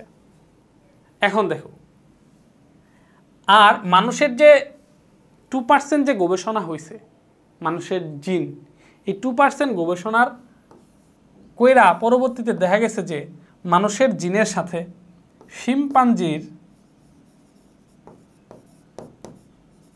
শিম্পাঞ্জির ডিএনএর মধ্যে 98% মিল আছে। 98% মিল আছে। এবং গরিলার ডিএনএর সাথে বা জিনের সাথে 97% মিল আছে। এই জন্য বিবর্তনবাদীরা সিদ্ধান্ত নেয় যেহেতু শিম্পাঞ্জি থেকে যদি মানুষ না হইতো তাহলে মানুষের ডিএনএর সাথে শিম্পাঞ্জির ডিএনএ 98% কেন মিলে? এটা হলো তাদের চিন্তাধারা। আমি তোমাকে এখন তোমার বিবেকের উপর আমার একটা প্রশ্ন, সেটা হলো 100 মার্কের একটা পরীক্ষা হয়েছে। 100 মার্কের পরীক্ষা হয়েছে। 100 মার্কের পরীক্ষার মধ্যে তুমিও পরীক্ষা দিছো, তোমার বন্ধুও পরীক্ষা দিছে। স্যার মাত্র তুমি যে পেজ নিছো, পৃষ্ঠা নিছো, তুমি ধরো 100টা পৃষ্ঠা লিখছো। তুমি 100টা পৃষ্ঠা লিখছো, তোমার বন্ধু 100টা পৃষ্ঠা লিখছে। স্যার খাতা দেখছে মাত্র 2টা পৃষ্ঠার, প্রথম 2 পৃষ্ঠার খাতা দেখছে। দেখা তোমাকে আর তোমার বন্ধুর নাম্বার দিয়ে দিল যে তুমি পাইছো ধরো 98, তোমার বন্ধু পাইছে 97। এখন বলো এটা কি বিচার হয়েছে? 100 পৃষ্ঠার খাতা তুমি কি প্রথম 2 পৃষ্ঠা দেখে সিদ্ধান্ত নিতে পারো যে এরা দুজন সমান মার্ক পাবে? এমনও তো হইতে পারে যে প্রথম 2 পৃষ্ঠা তোমার বন্ধু ভালোই লিখছে, হ্যাঁ, কিন্তু সে আর লেখেই নাই। হইতে পারে কি না? বা এমন হইতে পারে যে সে প্রথম দেখা যায় যে টোটাল পরীক্ষার মধ্যে সে তো প্রথম 2টা প্রশ্নই পারে, এই জন্য প্রথম 2 পৃষ্ঠাতে 2টা প্রশ্ন সুন্দরভাবে আনসার করছে, বাকিগুলা কিছুই পারে না, নিজের যা মন চাই এমনি একটা লিখে দিয়ে আসছে। হইতে পারে কি না? তাহলে 100 পৃষ্ঠার একটা খাতা পরীক্ষা দিছো, তুমিও দিছো, তোমার বন্ধুও দিছে। কেউ যদি 2টা পৃষ্ঠার খাতা দেখা সিদ্ধান্ত নেয় আর 98টা পৃষ্ঠার খাতা না দেখা যদি সিদ্ধান্ত নেয়, সেটা সঠিক হবে না ভুল হবে? এটা তোমাদের বিবেকের ওপর ছেড়ে দিলাম। এখন পর্যন্ত জিন গবেষণা বিজ্ঞানীরা গবেষণা করে প্রকাশিত হয়েছে মাত্র 2%। 98% এখনও অপ্রকাশিত, যেখানে 0.1% অমিল থাকার কারণে হিউজ বৈশিষ্ট্য চেঞ্জ হয়ে যায়। ঠিক আছে, তাহলে তুমি কিভাবে এই সিদ্ধান্তটা তুমি কিভাবে গ্রহণ করলা যে 98% অপ্রকাশিত এখনও গবেষণা হয়ই নাই, আর 98% গবেষণা না কইরা মাত্র 2% গবেষণার উপর ভিত্তি করে তুমি যদি বলো যে শিম্পাঞ্জির সাথে মানুষের বৈশিষ্ট্য 98% মিল আছে, তাইলে শিম্পাঞ্জি থেকে মানুষ হয়েছে, এটা কি যুক্তিযুক্ত হবে না অযুক্তিযুক্ত হবে? এই প্রশ্নের উত্তর তোমার বিবেকের উপর আমি রেখে দিলাম। আমরা এখন পরবর্তী টপিকে যাচ্ছি। আমাদের যে পরবর্তী টপিক, এই টপিকটা আমরা এখন পড়ব জেনেটিক কোড। আচ্ছা, জেনেটিক কোডে যাওয়ার আগে এখানে একটা টপিক একটু মিসিং আছে, ওটা একটু বলি। এই যে অপ্রকাশিত 98% জিনের বৈশিষ্ট্য বা 98% ডিএনএর বৈশিষ্ট্য এখন পর্যন্ত বিজ্ঞানীরা বের করে শেষ করতে পারে নাই। এটা নিষ্ক্রিয় আছে, এটা নিষ্ক্রিয় বলা আছে বা অপ্রকাশিত আর কি। তো এই যে অপ্রকাশিত যে অংশ 98%, এই অংশটা ডিএনএর এই 98% অংশটাকে বলা হয় জাঙ্ক ডিএনএ বলা হয়। তো এটা অনেক সময় এমসিকিউর মধ্যে আসে যে জাঙ্ক ডিএনএ কি, বা অপ্রকাশিত অংশ বা নিষ্ক্রিয় অংশ, ডিএনএর যে অংশটা নিষ্ক্রিয় বা অপ্রকাশিত, এটাকে কি বলা হয়? জাঙ্ক ডিএনএ বলা হয়। আচ্ছা, তো এখন আমরা পড়ব জেনেটিক কোড। তো জেনেটিক কোডটা ইম্পর্টেন্ট জিনিস। এখান থেকে এমসিকিউ এর মহাসমারোহ, অসংখ্য এমসিকিউ জেনেটিক কোড থেকে আসে। তো জেনেটিক কোডটা কি? তো সিম্পলভাবে জেনেটিক কোডটা একটু বোঝার চেষ্টা করো। ধরো এটা একটা আরএনএ, আরএনএর ভিতরে এই যে নিউক্লিওটাইড বেস হিসেবে ধরো এখানে আছে এ, জি, আবার জি, সি, ইউ, এ, সি, জি। এটা আমি আমার মতো করে দিলাম, ঠিক আছে? আমার মতো করে দিলাম, নিজের সমস্যা নাই, এটা উল্টাপাল্টা হলো কোনো সমস্যা নাই। এখানে একটা ইউ বাড়ায় দেয় একটা, হ্যাঁ, একটা ইউ বাড়ায় দেয়, এটা ইউ দিয়ে দিই। আচ্ছা, এটা কি ইউ না এ, যে উল্টাপাল্টা করে দিলাম, যেহেতু এটা কি একটা আরএনএর মধ্যে, এটা কি আরএনএর মধ্যে বিশেষ করে এটা স্পেশালি এমআরএনএ, ওই ডিএনএ থেকে যে আরএনএ তৈরি হয়। এখন এই যে আরএনএ, তো আরএনএর মধ্যে কি এটা একটা নিউক্লিওটাইড, আমি জাস্ট এটা শর্টকাট করছি, একটা নাইট্রোজেন বেস, তারপরে নাইট্রোজেন, তারপরে এখানে 5 কার্বনযুক্ত শর্করা আছে রাইবোজ, তারপরে এখানে একটা ফসফরিক অ্যাসিড আছে। এই যে নাইট্রোজেন বেস, 5 কার্বনযুক্ত শর্করা, ফসফরিক অ্যাসিড, এভাবে এটা একটা নিউক্লিওটাইড হয়েছে, এটা একটা নিউক্লিওটাইড, এটা একটা নিউক্লিওটাইড, এটা একটা নিউক্লিওটাইড, তাই তো? এ, জি, জি এখানে আছে। তো এই তিনটা কি একটা, তিনটা মিলে কি এই তিনটা নিউক্লিওটাইড একত্রিত হয়েছে। এই তিনটা নিউক্লিওটাইড মিলে,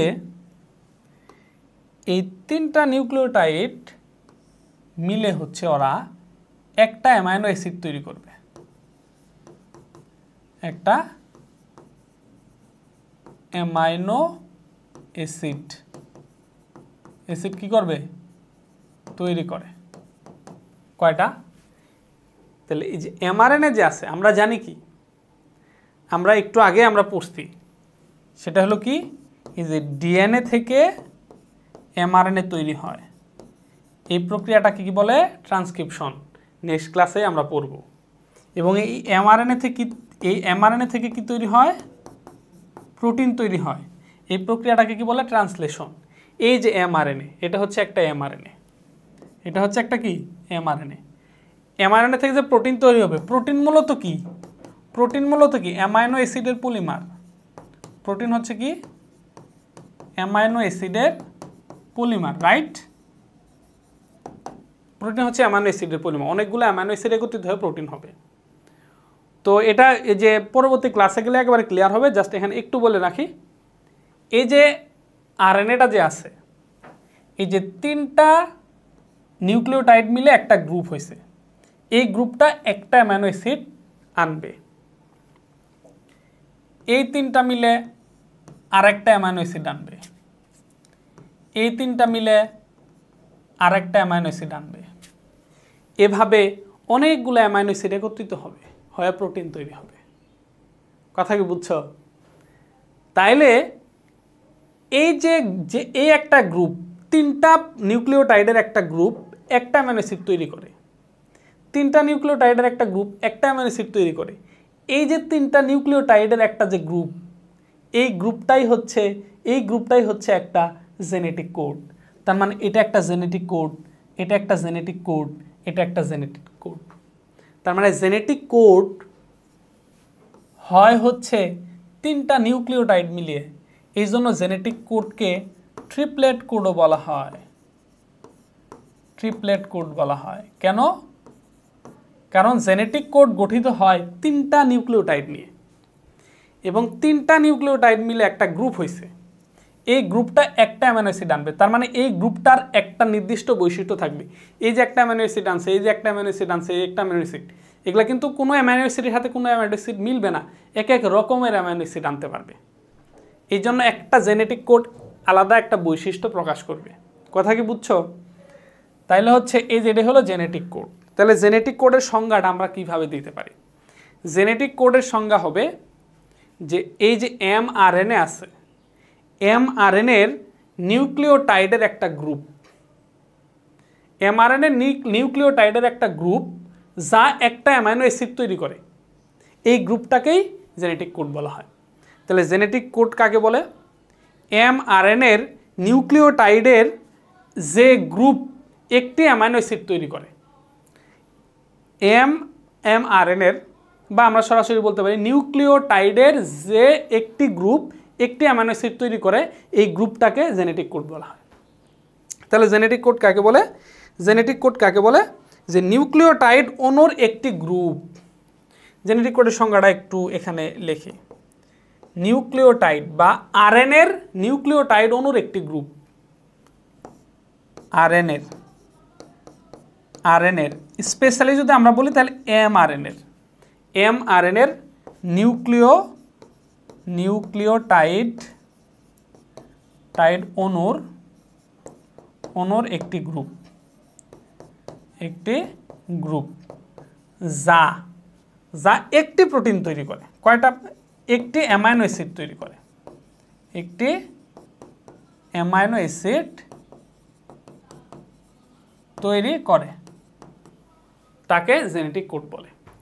তাহলে mRNAর নিউক্লিওটাইড অণুর একটা গ্রুপ যা একটি অ্যামাইনো অ্যাসিড তৈরি করে, তাকে জেনেটিক কোড বলে। তো জেনেটিক কোডের মধ্যে তিনটা নিউক্লিওটাইড থাকে বা তিন ধরনের নাইট্রোজেন বেস থাকে, এই জন্য এটাকে ট্রিপলেট কোড বলা হয়। ঠিক আছে? ওকে। এবং জেনেটিক কোড তাইলে হচ্ছে আমরা যদি দেখি জেনেটিক কোড কয়টা হইতে পারে, তো নাইট্রোজেন ঘটিত বেস হিসেবে কয়টা আছে? চারটা আছে, এ, জি, সি আর হচ্ছে ইউ। যেহেতু এটা আরএনএর ক্ষেত্রে, তা আরএনএর মধ্যে চারটা বেস থাকে, নাইট্রোজেন বেস থাকে হলো চারটা, এবং প্রতি তিনটা নিয়ে একটা করে জেনেটিক কোড হবে। বিন্যাস সমাবেশ যদি আমরা করি, যেমন ধরো এ এ এ, এটা একটা জেনেটিক কোড, বা দুইটা এ একটা জি, এটা একটা জেনেটিক কোড, বা হচ্ছে এ জি সি, এটা একটা genetic code, U U U, এটা একটা genetic code, C C C, এটা একটা genetic code, G G G, এটা একটা genetic code, G C C, এটা একটা জেনেটিক কোড। এরকম যতগুলা করা যায়। তাহলে বিন্যাস সমাবেশের অঙ্ক যদি আমরা করি, তাহলে টোটাল এদের সংখ্যা হলো চারটা, প্রতি তিনটা করে নিব। তাহলে 4-এর উপরে 3 যদি আমরা পাওয়ার দেই, তাহলে কত হয়? 4 দুগুণে 4 4 16, তাহলে 3টা 4 গুণন করো, 4 গুণন 4 গুণন 4 কত হয়? 4 4 4 16, 4 16 64। টোটাল 64টা জেনেটিক কোড তৈরি করা সম্ভব। যেহেতু তিনটা নাইট্রোজেন বেস নিউক্লিওটাইড মিলে হবে, তাহলে টোটাল 4টা আছে, তাহলে তুমি এখানে টোটাল নিলে কয়টা হবে? টোটাল 64টা জেনেটিক কোড করা সম্ভব। এখন হচ্ছে যে 64টা জেনেটিক কোড আমি তোমাকে করে দেখাবো। এটা আমার সাথে সাথে এই 64টা জেনেটিক কোড করবা। এটা হলো এমসিকিউ এর মহাসমাবেশ, এটা তোমাকে বুঝতে হবে।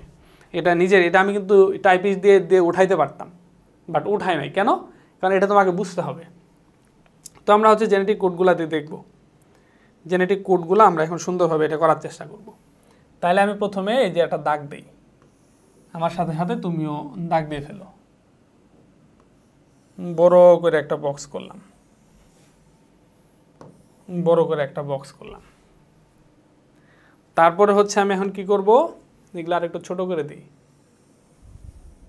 একটু চিকন করে দিই। আর একটা চিকন করে দিলাম। ওকে, এখন আর মাঝখানে 3টা দাগ দিব। এই যে 1, এই যে 2, এই যে 3। সেমভাবে এই পাশ দিয়েও 3টা দাগ দিব।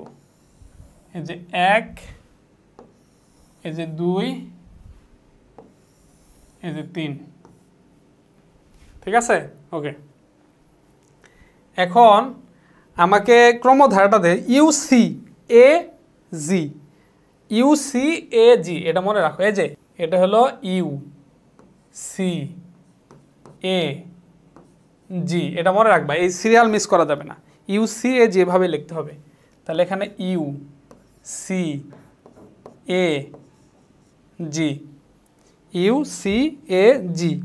আচ্ছা, তো এখানেও আমি লিখবো যে UCAG, এটা তো লিখবো UCAG,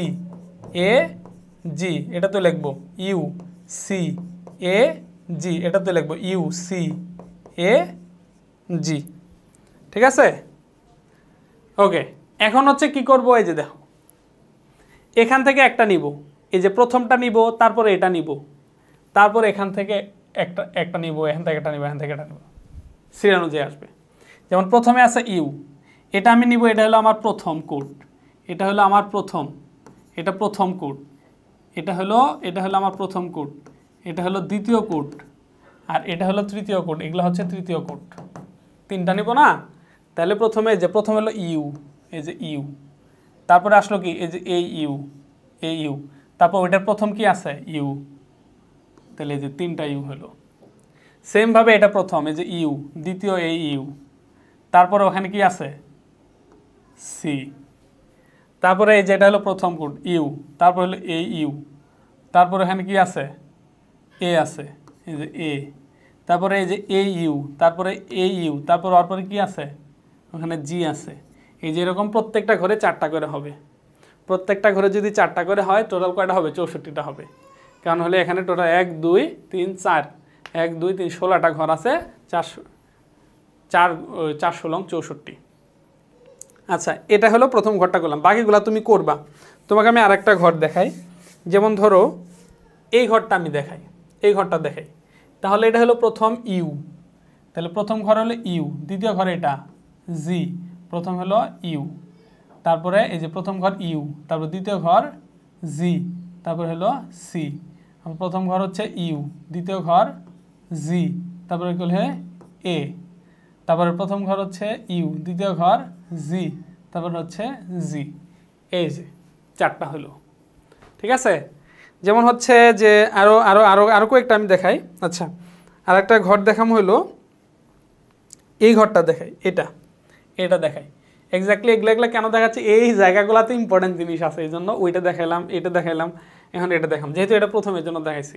এখন দেখা হলো এটা, তাহলে প্রথম ঘর কোনটা, প্রথম হলো এ, তারপর হচ্ছে দ্বিতীয় হলো ইউ, তারপর আছে আমার কি ইউ, প্রথমটা ইউ, তারপর হলে যে প্রথম ঘর এ, দ্বিতীয় ঘর ইউ, তারপরে কি আছে সি, তারপরে প্রথম ঘর এ, তারপরে ইউ, তারপরে ওইখানে প্রথম ঘর এ, তারপর হচ্ছে এ, দ্বিতীয় ঘর ইউ, মানে হলো জি।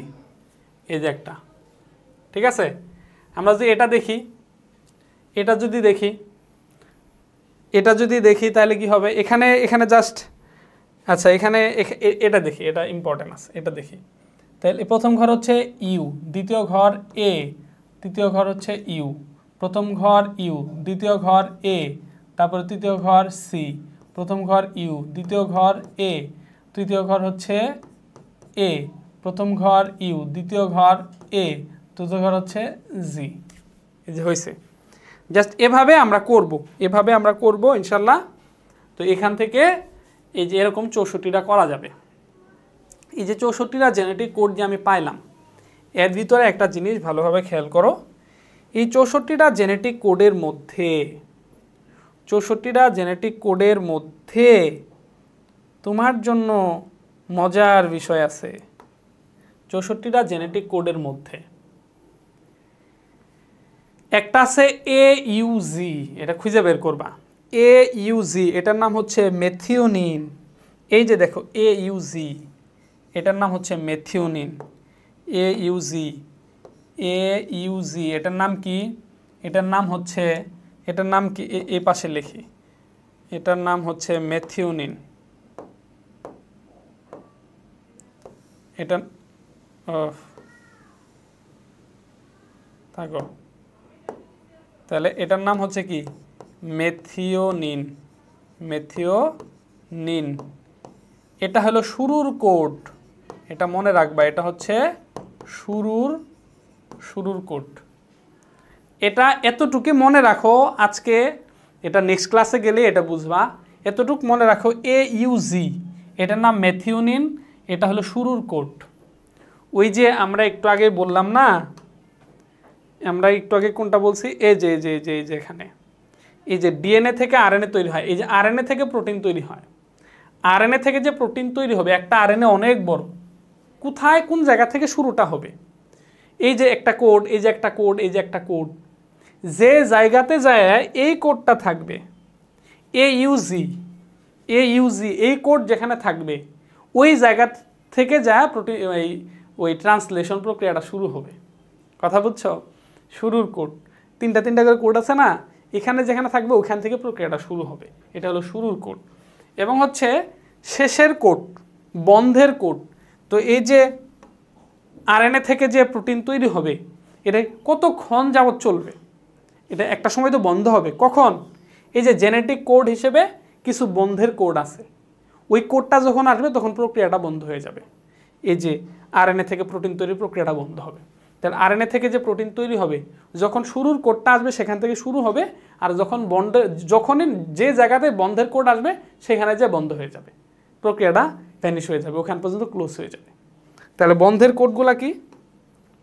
বন্ধের কোড হচ্ছে যে এই দুইটা, UAA আর UAG। এই যে UAA, এই যে এই দুইটা হলো বন্ধের কোড। এটা হলো কি? বন্ধের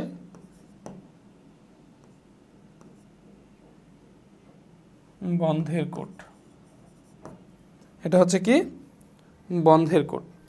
আর এখানে বন্ধের কোড হলো টোটাল 3টা। আর একটা বন্ধের কোড আছে UGA, এটা হলো বন্ধের কোড। তাহলে এটা কিন্তু অসংখ্য MCQ এর মধ্যে, অসংখ্য মেডিকেল বলো, ইউনিভার্সিটি অ্যাডমিশন বলো, তোমার বোর্ডের MCQ বলে যে কোনটা মেথিওনিন AUG, কোনটা শুরুর কোড AUG, কোনটা শুরুর কোড নয়, এরকম দিতে পারে, বা কোনটা বন্ধের কোড নয়। তাহলে UAA বন্ধের কোড, UAG বন্ধের কোড, তারপর হচ্ছে UGA বন্ধের কোড। এই 3টা হলো বন্ধের কোড, আর একটা হলো শুরুর কোড। ঠিক আছে? এরপরে তোমরা দেখবা যে এগুলার বিভিন্ন নাম আছে।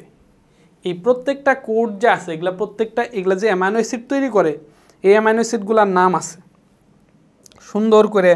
যেমন হচ্ছে এই যে লিউসিন, এই সিরিয়ালে এখানে যে 4টা পাওয়া যাবে, এই 4টার নাম হচ্ছে লিউসিন।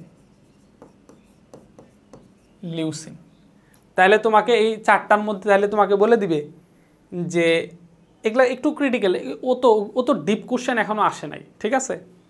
তবে এতটুকু মনে রাখবা যে এগুলো একটু বেসিক ধারণা রাখবা যে লিউসিনের মধ্যে কয়টা আছে, মোট 4টা আছে। এরকম একটু এই যে তোমাদের আবুল হাসান স্যারের বই হোক, যে কোনো বইয়ের মধ্যে দেখবে এই জেনেটিক কোডের যে 4টা আছে, 4টা একটু ভালো করে পড়বা। এই হলো আমার মূল কথা। তাহলে আমরা জেনেটিক কোড সম্বন্ধে আমরা জানলাম যে জেনেটিক কোড হচ্ছে mRNA যেটা আছে, mRNA এর নিউক্লিওটাইডের একটা গ্রুপ। এই একটা গ্রুপই একটা অ্যামাইনো অ্যাসিড তৈরি করে, এই গ্রুপটাকে জেনেটিক কোড বলা হয়। জেনেটিক কোডের মধ্যে টোটাল হচ্ছে 3টা নিউক্লিওটাইড থাকে, এই জন্য এই জেনেটিক কোডটাকে ট্রিপলেট কোডও বলা হয়। তাহলে এই জেনেটিক কোডে যে ক নাম্বার প্রশ্ন হবে, খ নাম্বার প্রশ্ন হবে। ঠিক আছে? আর জেনেটিক কোড আমরা দেখলাম যে টোটাল, যেহেতু নাইট্রোজেন বেস হলো টোটাল 4টা, আর 3টা করে মিলে একটা করে জেনেটিক কোড যদি হয়, তাহলে টোটাল হচ্ছে 64টা জেনেটিক কোড করা যায়। জেনেটিক কোডের মধ্যে একটা জেনেটিক কোড হলো শুরুর নির্দেশ করে, যেটা হচ্ছে AUG, এটার নাম হচ্ছে মেথিওনিন। আর 3টা জেনেটিক কোড হলো বন্ধ। এই RNA থেকে প্রোটিন তৈরির প্রক্রিয়াটা যখনই এই 3টার মধ্যে কোনো একটা জেনেটিক কোড এসে যাবে, প্রক্রিয়াটা বন্ধ হয়ে যাবে। তো এই ছিল মোটামুটি আজকের ক্লাস। আশা করি প্রত্যেকটা টপিক খুব ভালোভাবে বুঝতে পারছো। আমরা DNA রেপ্লিকেশন পড়লাম, জিন পড়লাম এবং হচ্ছে জেনেটিক কোড পড়লাম। তো এরপর হচ্ছে আমরা সর্বশেষ যে লেকচার, সেখানে আমরা ডিএনএ ট্রান্সক্রিপশন এবং ট্রান্সলেশন পড়লে আমাদের অধ্যায়টা আলহামদুলিল্লাহ শেষ হয়ে যাবে। তো আমরা এখন সবচেয়ে গুরুত্বপূর্ণ অংশের মধ্যে আছে, আমরা দেখব টোটালি লেকচার থেকে কোন কোন জায়গা থেকে বোর্ড কোশ্চেন আসছে এবং মেডিকেল বা ডেন্টালের কোশ্চেন আসছে, এগুলো আমরা একটু দেখব। তাহলে হচ্ছে কোশ্চেন প্যাটার্ন সম্বন্ধে আমাদের একটু ধারণা হবে যে কোথায় কোথায় থেকে এমসিকিউগুলো আসে। তো প্রথমে আমরা পড়ছি হচ্ছে ডিএনএ প্রতিলিপন বা ডিএনএ রেপ্লিকেশন। এখান থেকে যে হেলিকেজ এনজাইম যে আসে, আইসা সূত্রক দুটাকে বিচ্ছিন্ন করে দেয়। এটা অসংখ্য বোর্ডের মধ্যে এই তথ্যটা আসছে যে কোন এনজাইমটার প্রভাবে দুটো সূত্রক পরস্পর হতে বিচ্ছিন্ন হয়, হাইড্রোজেন বন্ধনগুলো ভেঙে যায়। তো হেলিকেজ এনজাইমের প্রভাবে, ঠিক আছে। এর পরবর্তীতে হচ্ছে যেমন এই যে রেকন এবং মিউটন, এগুলা থেকে কোশ্চেন আসছে। এই যে রেকন থেকে আসছে ময়মনসিংহ বোর্ড 19-এ, তারপর হচ্ছে যে মিউটন থেকে কোশ্চেন আসছে হচ্ছে এই যে মেডিকেল 16-17 কোশ্চেন আসছে। যে মিউটেশনের একক কোনটা, এটা কোশ্চেন আসছে, মিউটেশনের একক কোনটা। আর একটা আসছে যে রিকম্বিনেশনের একক কোনটা, রেকন। রিকম্বিনেশনের একক হচ্ছে রেকন, আর মিউটেশনের একক হচ্ছে কি, মিউটন। তাহলে এরকম এই যে রেপ্লিকন আসতে পারে, সিস্টন আসতে পারে, এরকম কোশ্চেন আসতে পারে। তারপরে হচ্ছে যে আমি কিন্তু রিসেন্টগুলা খালি উঠাইছি।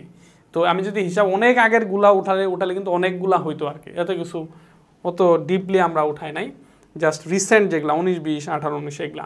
তারপরে এই যে এখান থেকে একটা কোশ্চেন, এখান থেকে এই যে যেমন হচ্ছে এই যে জাং ডিএনএ, যেটা যে অংশটা এখন পর্যন্ত নিষ্ক্রিয় বা অপ্রকাশিত, বিজ্ঞানীরা এখনও গবেষণা করে পারে নাই আর কি। এই যে বরিশাল বোর্ড 19-এর কোশ্চেন আসছে।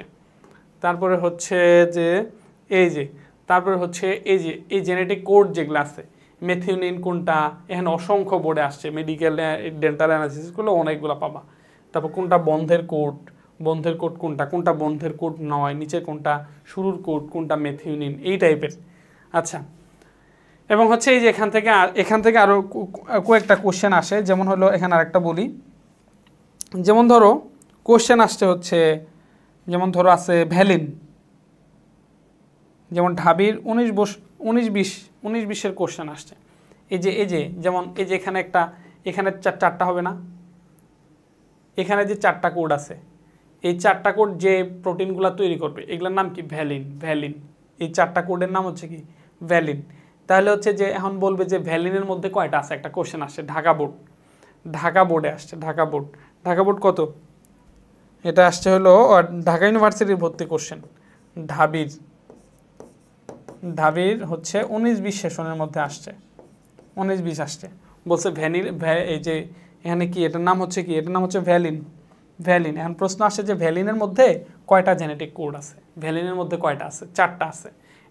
এখন কিন্তু সবগুলোই, যেমন লিউসিনের মধ্যে 4টা আছে, এই জন্য কিন্তু সবগুলাতে না, এরকম আছে যে শুধু 2টা মিলে একটা নাম, 2টা মিলে আর একটা নাম, বা একটা কোড মিলে একটা নাম আর 3টা মিলে আর একটা নাম, এরকম অনেকগুলো আছে। তো 4টা মিলেই যে একটা নাম হবে সেটাও কিন্তু না। যেমন এখানে একটা মিলে এটার নাম মেথিওনিন, বাকি এই 3টার নাম তো আর মেথিওনিন না, এরকম। এই জন্য এই 4টা একটু ভালো করে পড়বা, এখানে অসংখ্য এমসিকিউ এখান থেকে হয়। তো আশা করি ক্লাসটা ভালো লেগেছে। পরবর্তী ক্লাসের জন্য অপেক্ষা করো, সেখানে হচ্ছে আমরা ডিএনএ ট্রান্সক্রিপশন এবং ট্রান্সলেশন পড়ব, যার মাধ্যমে প্রথম অধ্যায়ের বেসিক লেকচার শেষ হবে। এর পরবর্তীতে আমরা সিকিউ এমসিকিউ সলভিং করবো ইনশাল্লাহ। আরেকটা কথা মনে রাখো, প্রথম অধ্যায়টা হচ্ছে মানে আমার কাছে মনে হয় যে টোটাল বইয়ের অর্ধেক হলো প্রথম অধ্যায়, আর বাকি অধ্যায় শেষ করতে কিন্তু এত ঝামেলা লাগবে না, সিম্পলি দ্রুত শেষ করে ফেলবো ইনশাল্লাহ। ভালো থাকো, আসসালামু আলাইকুম।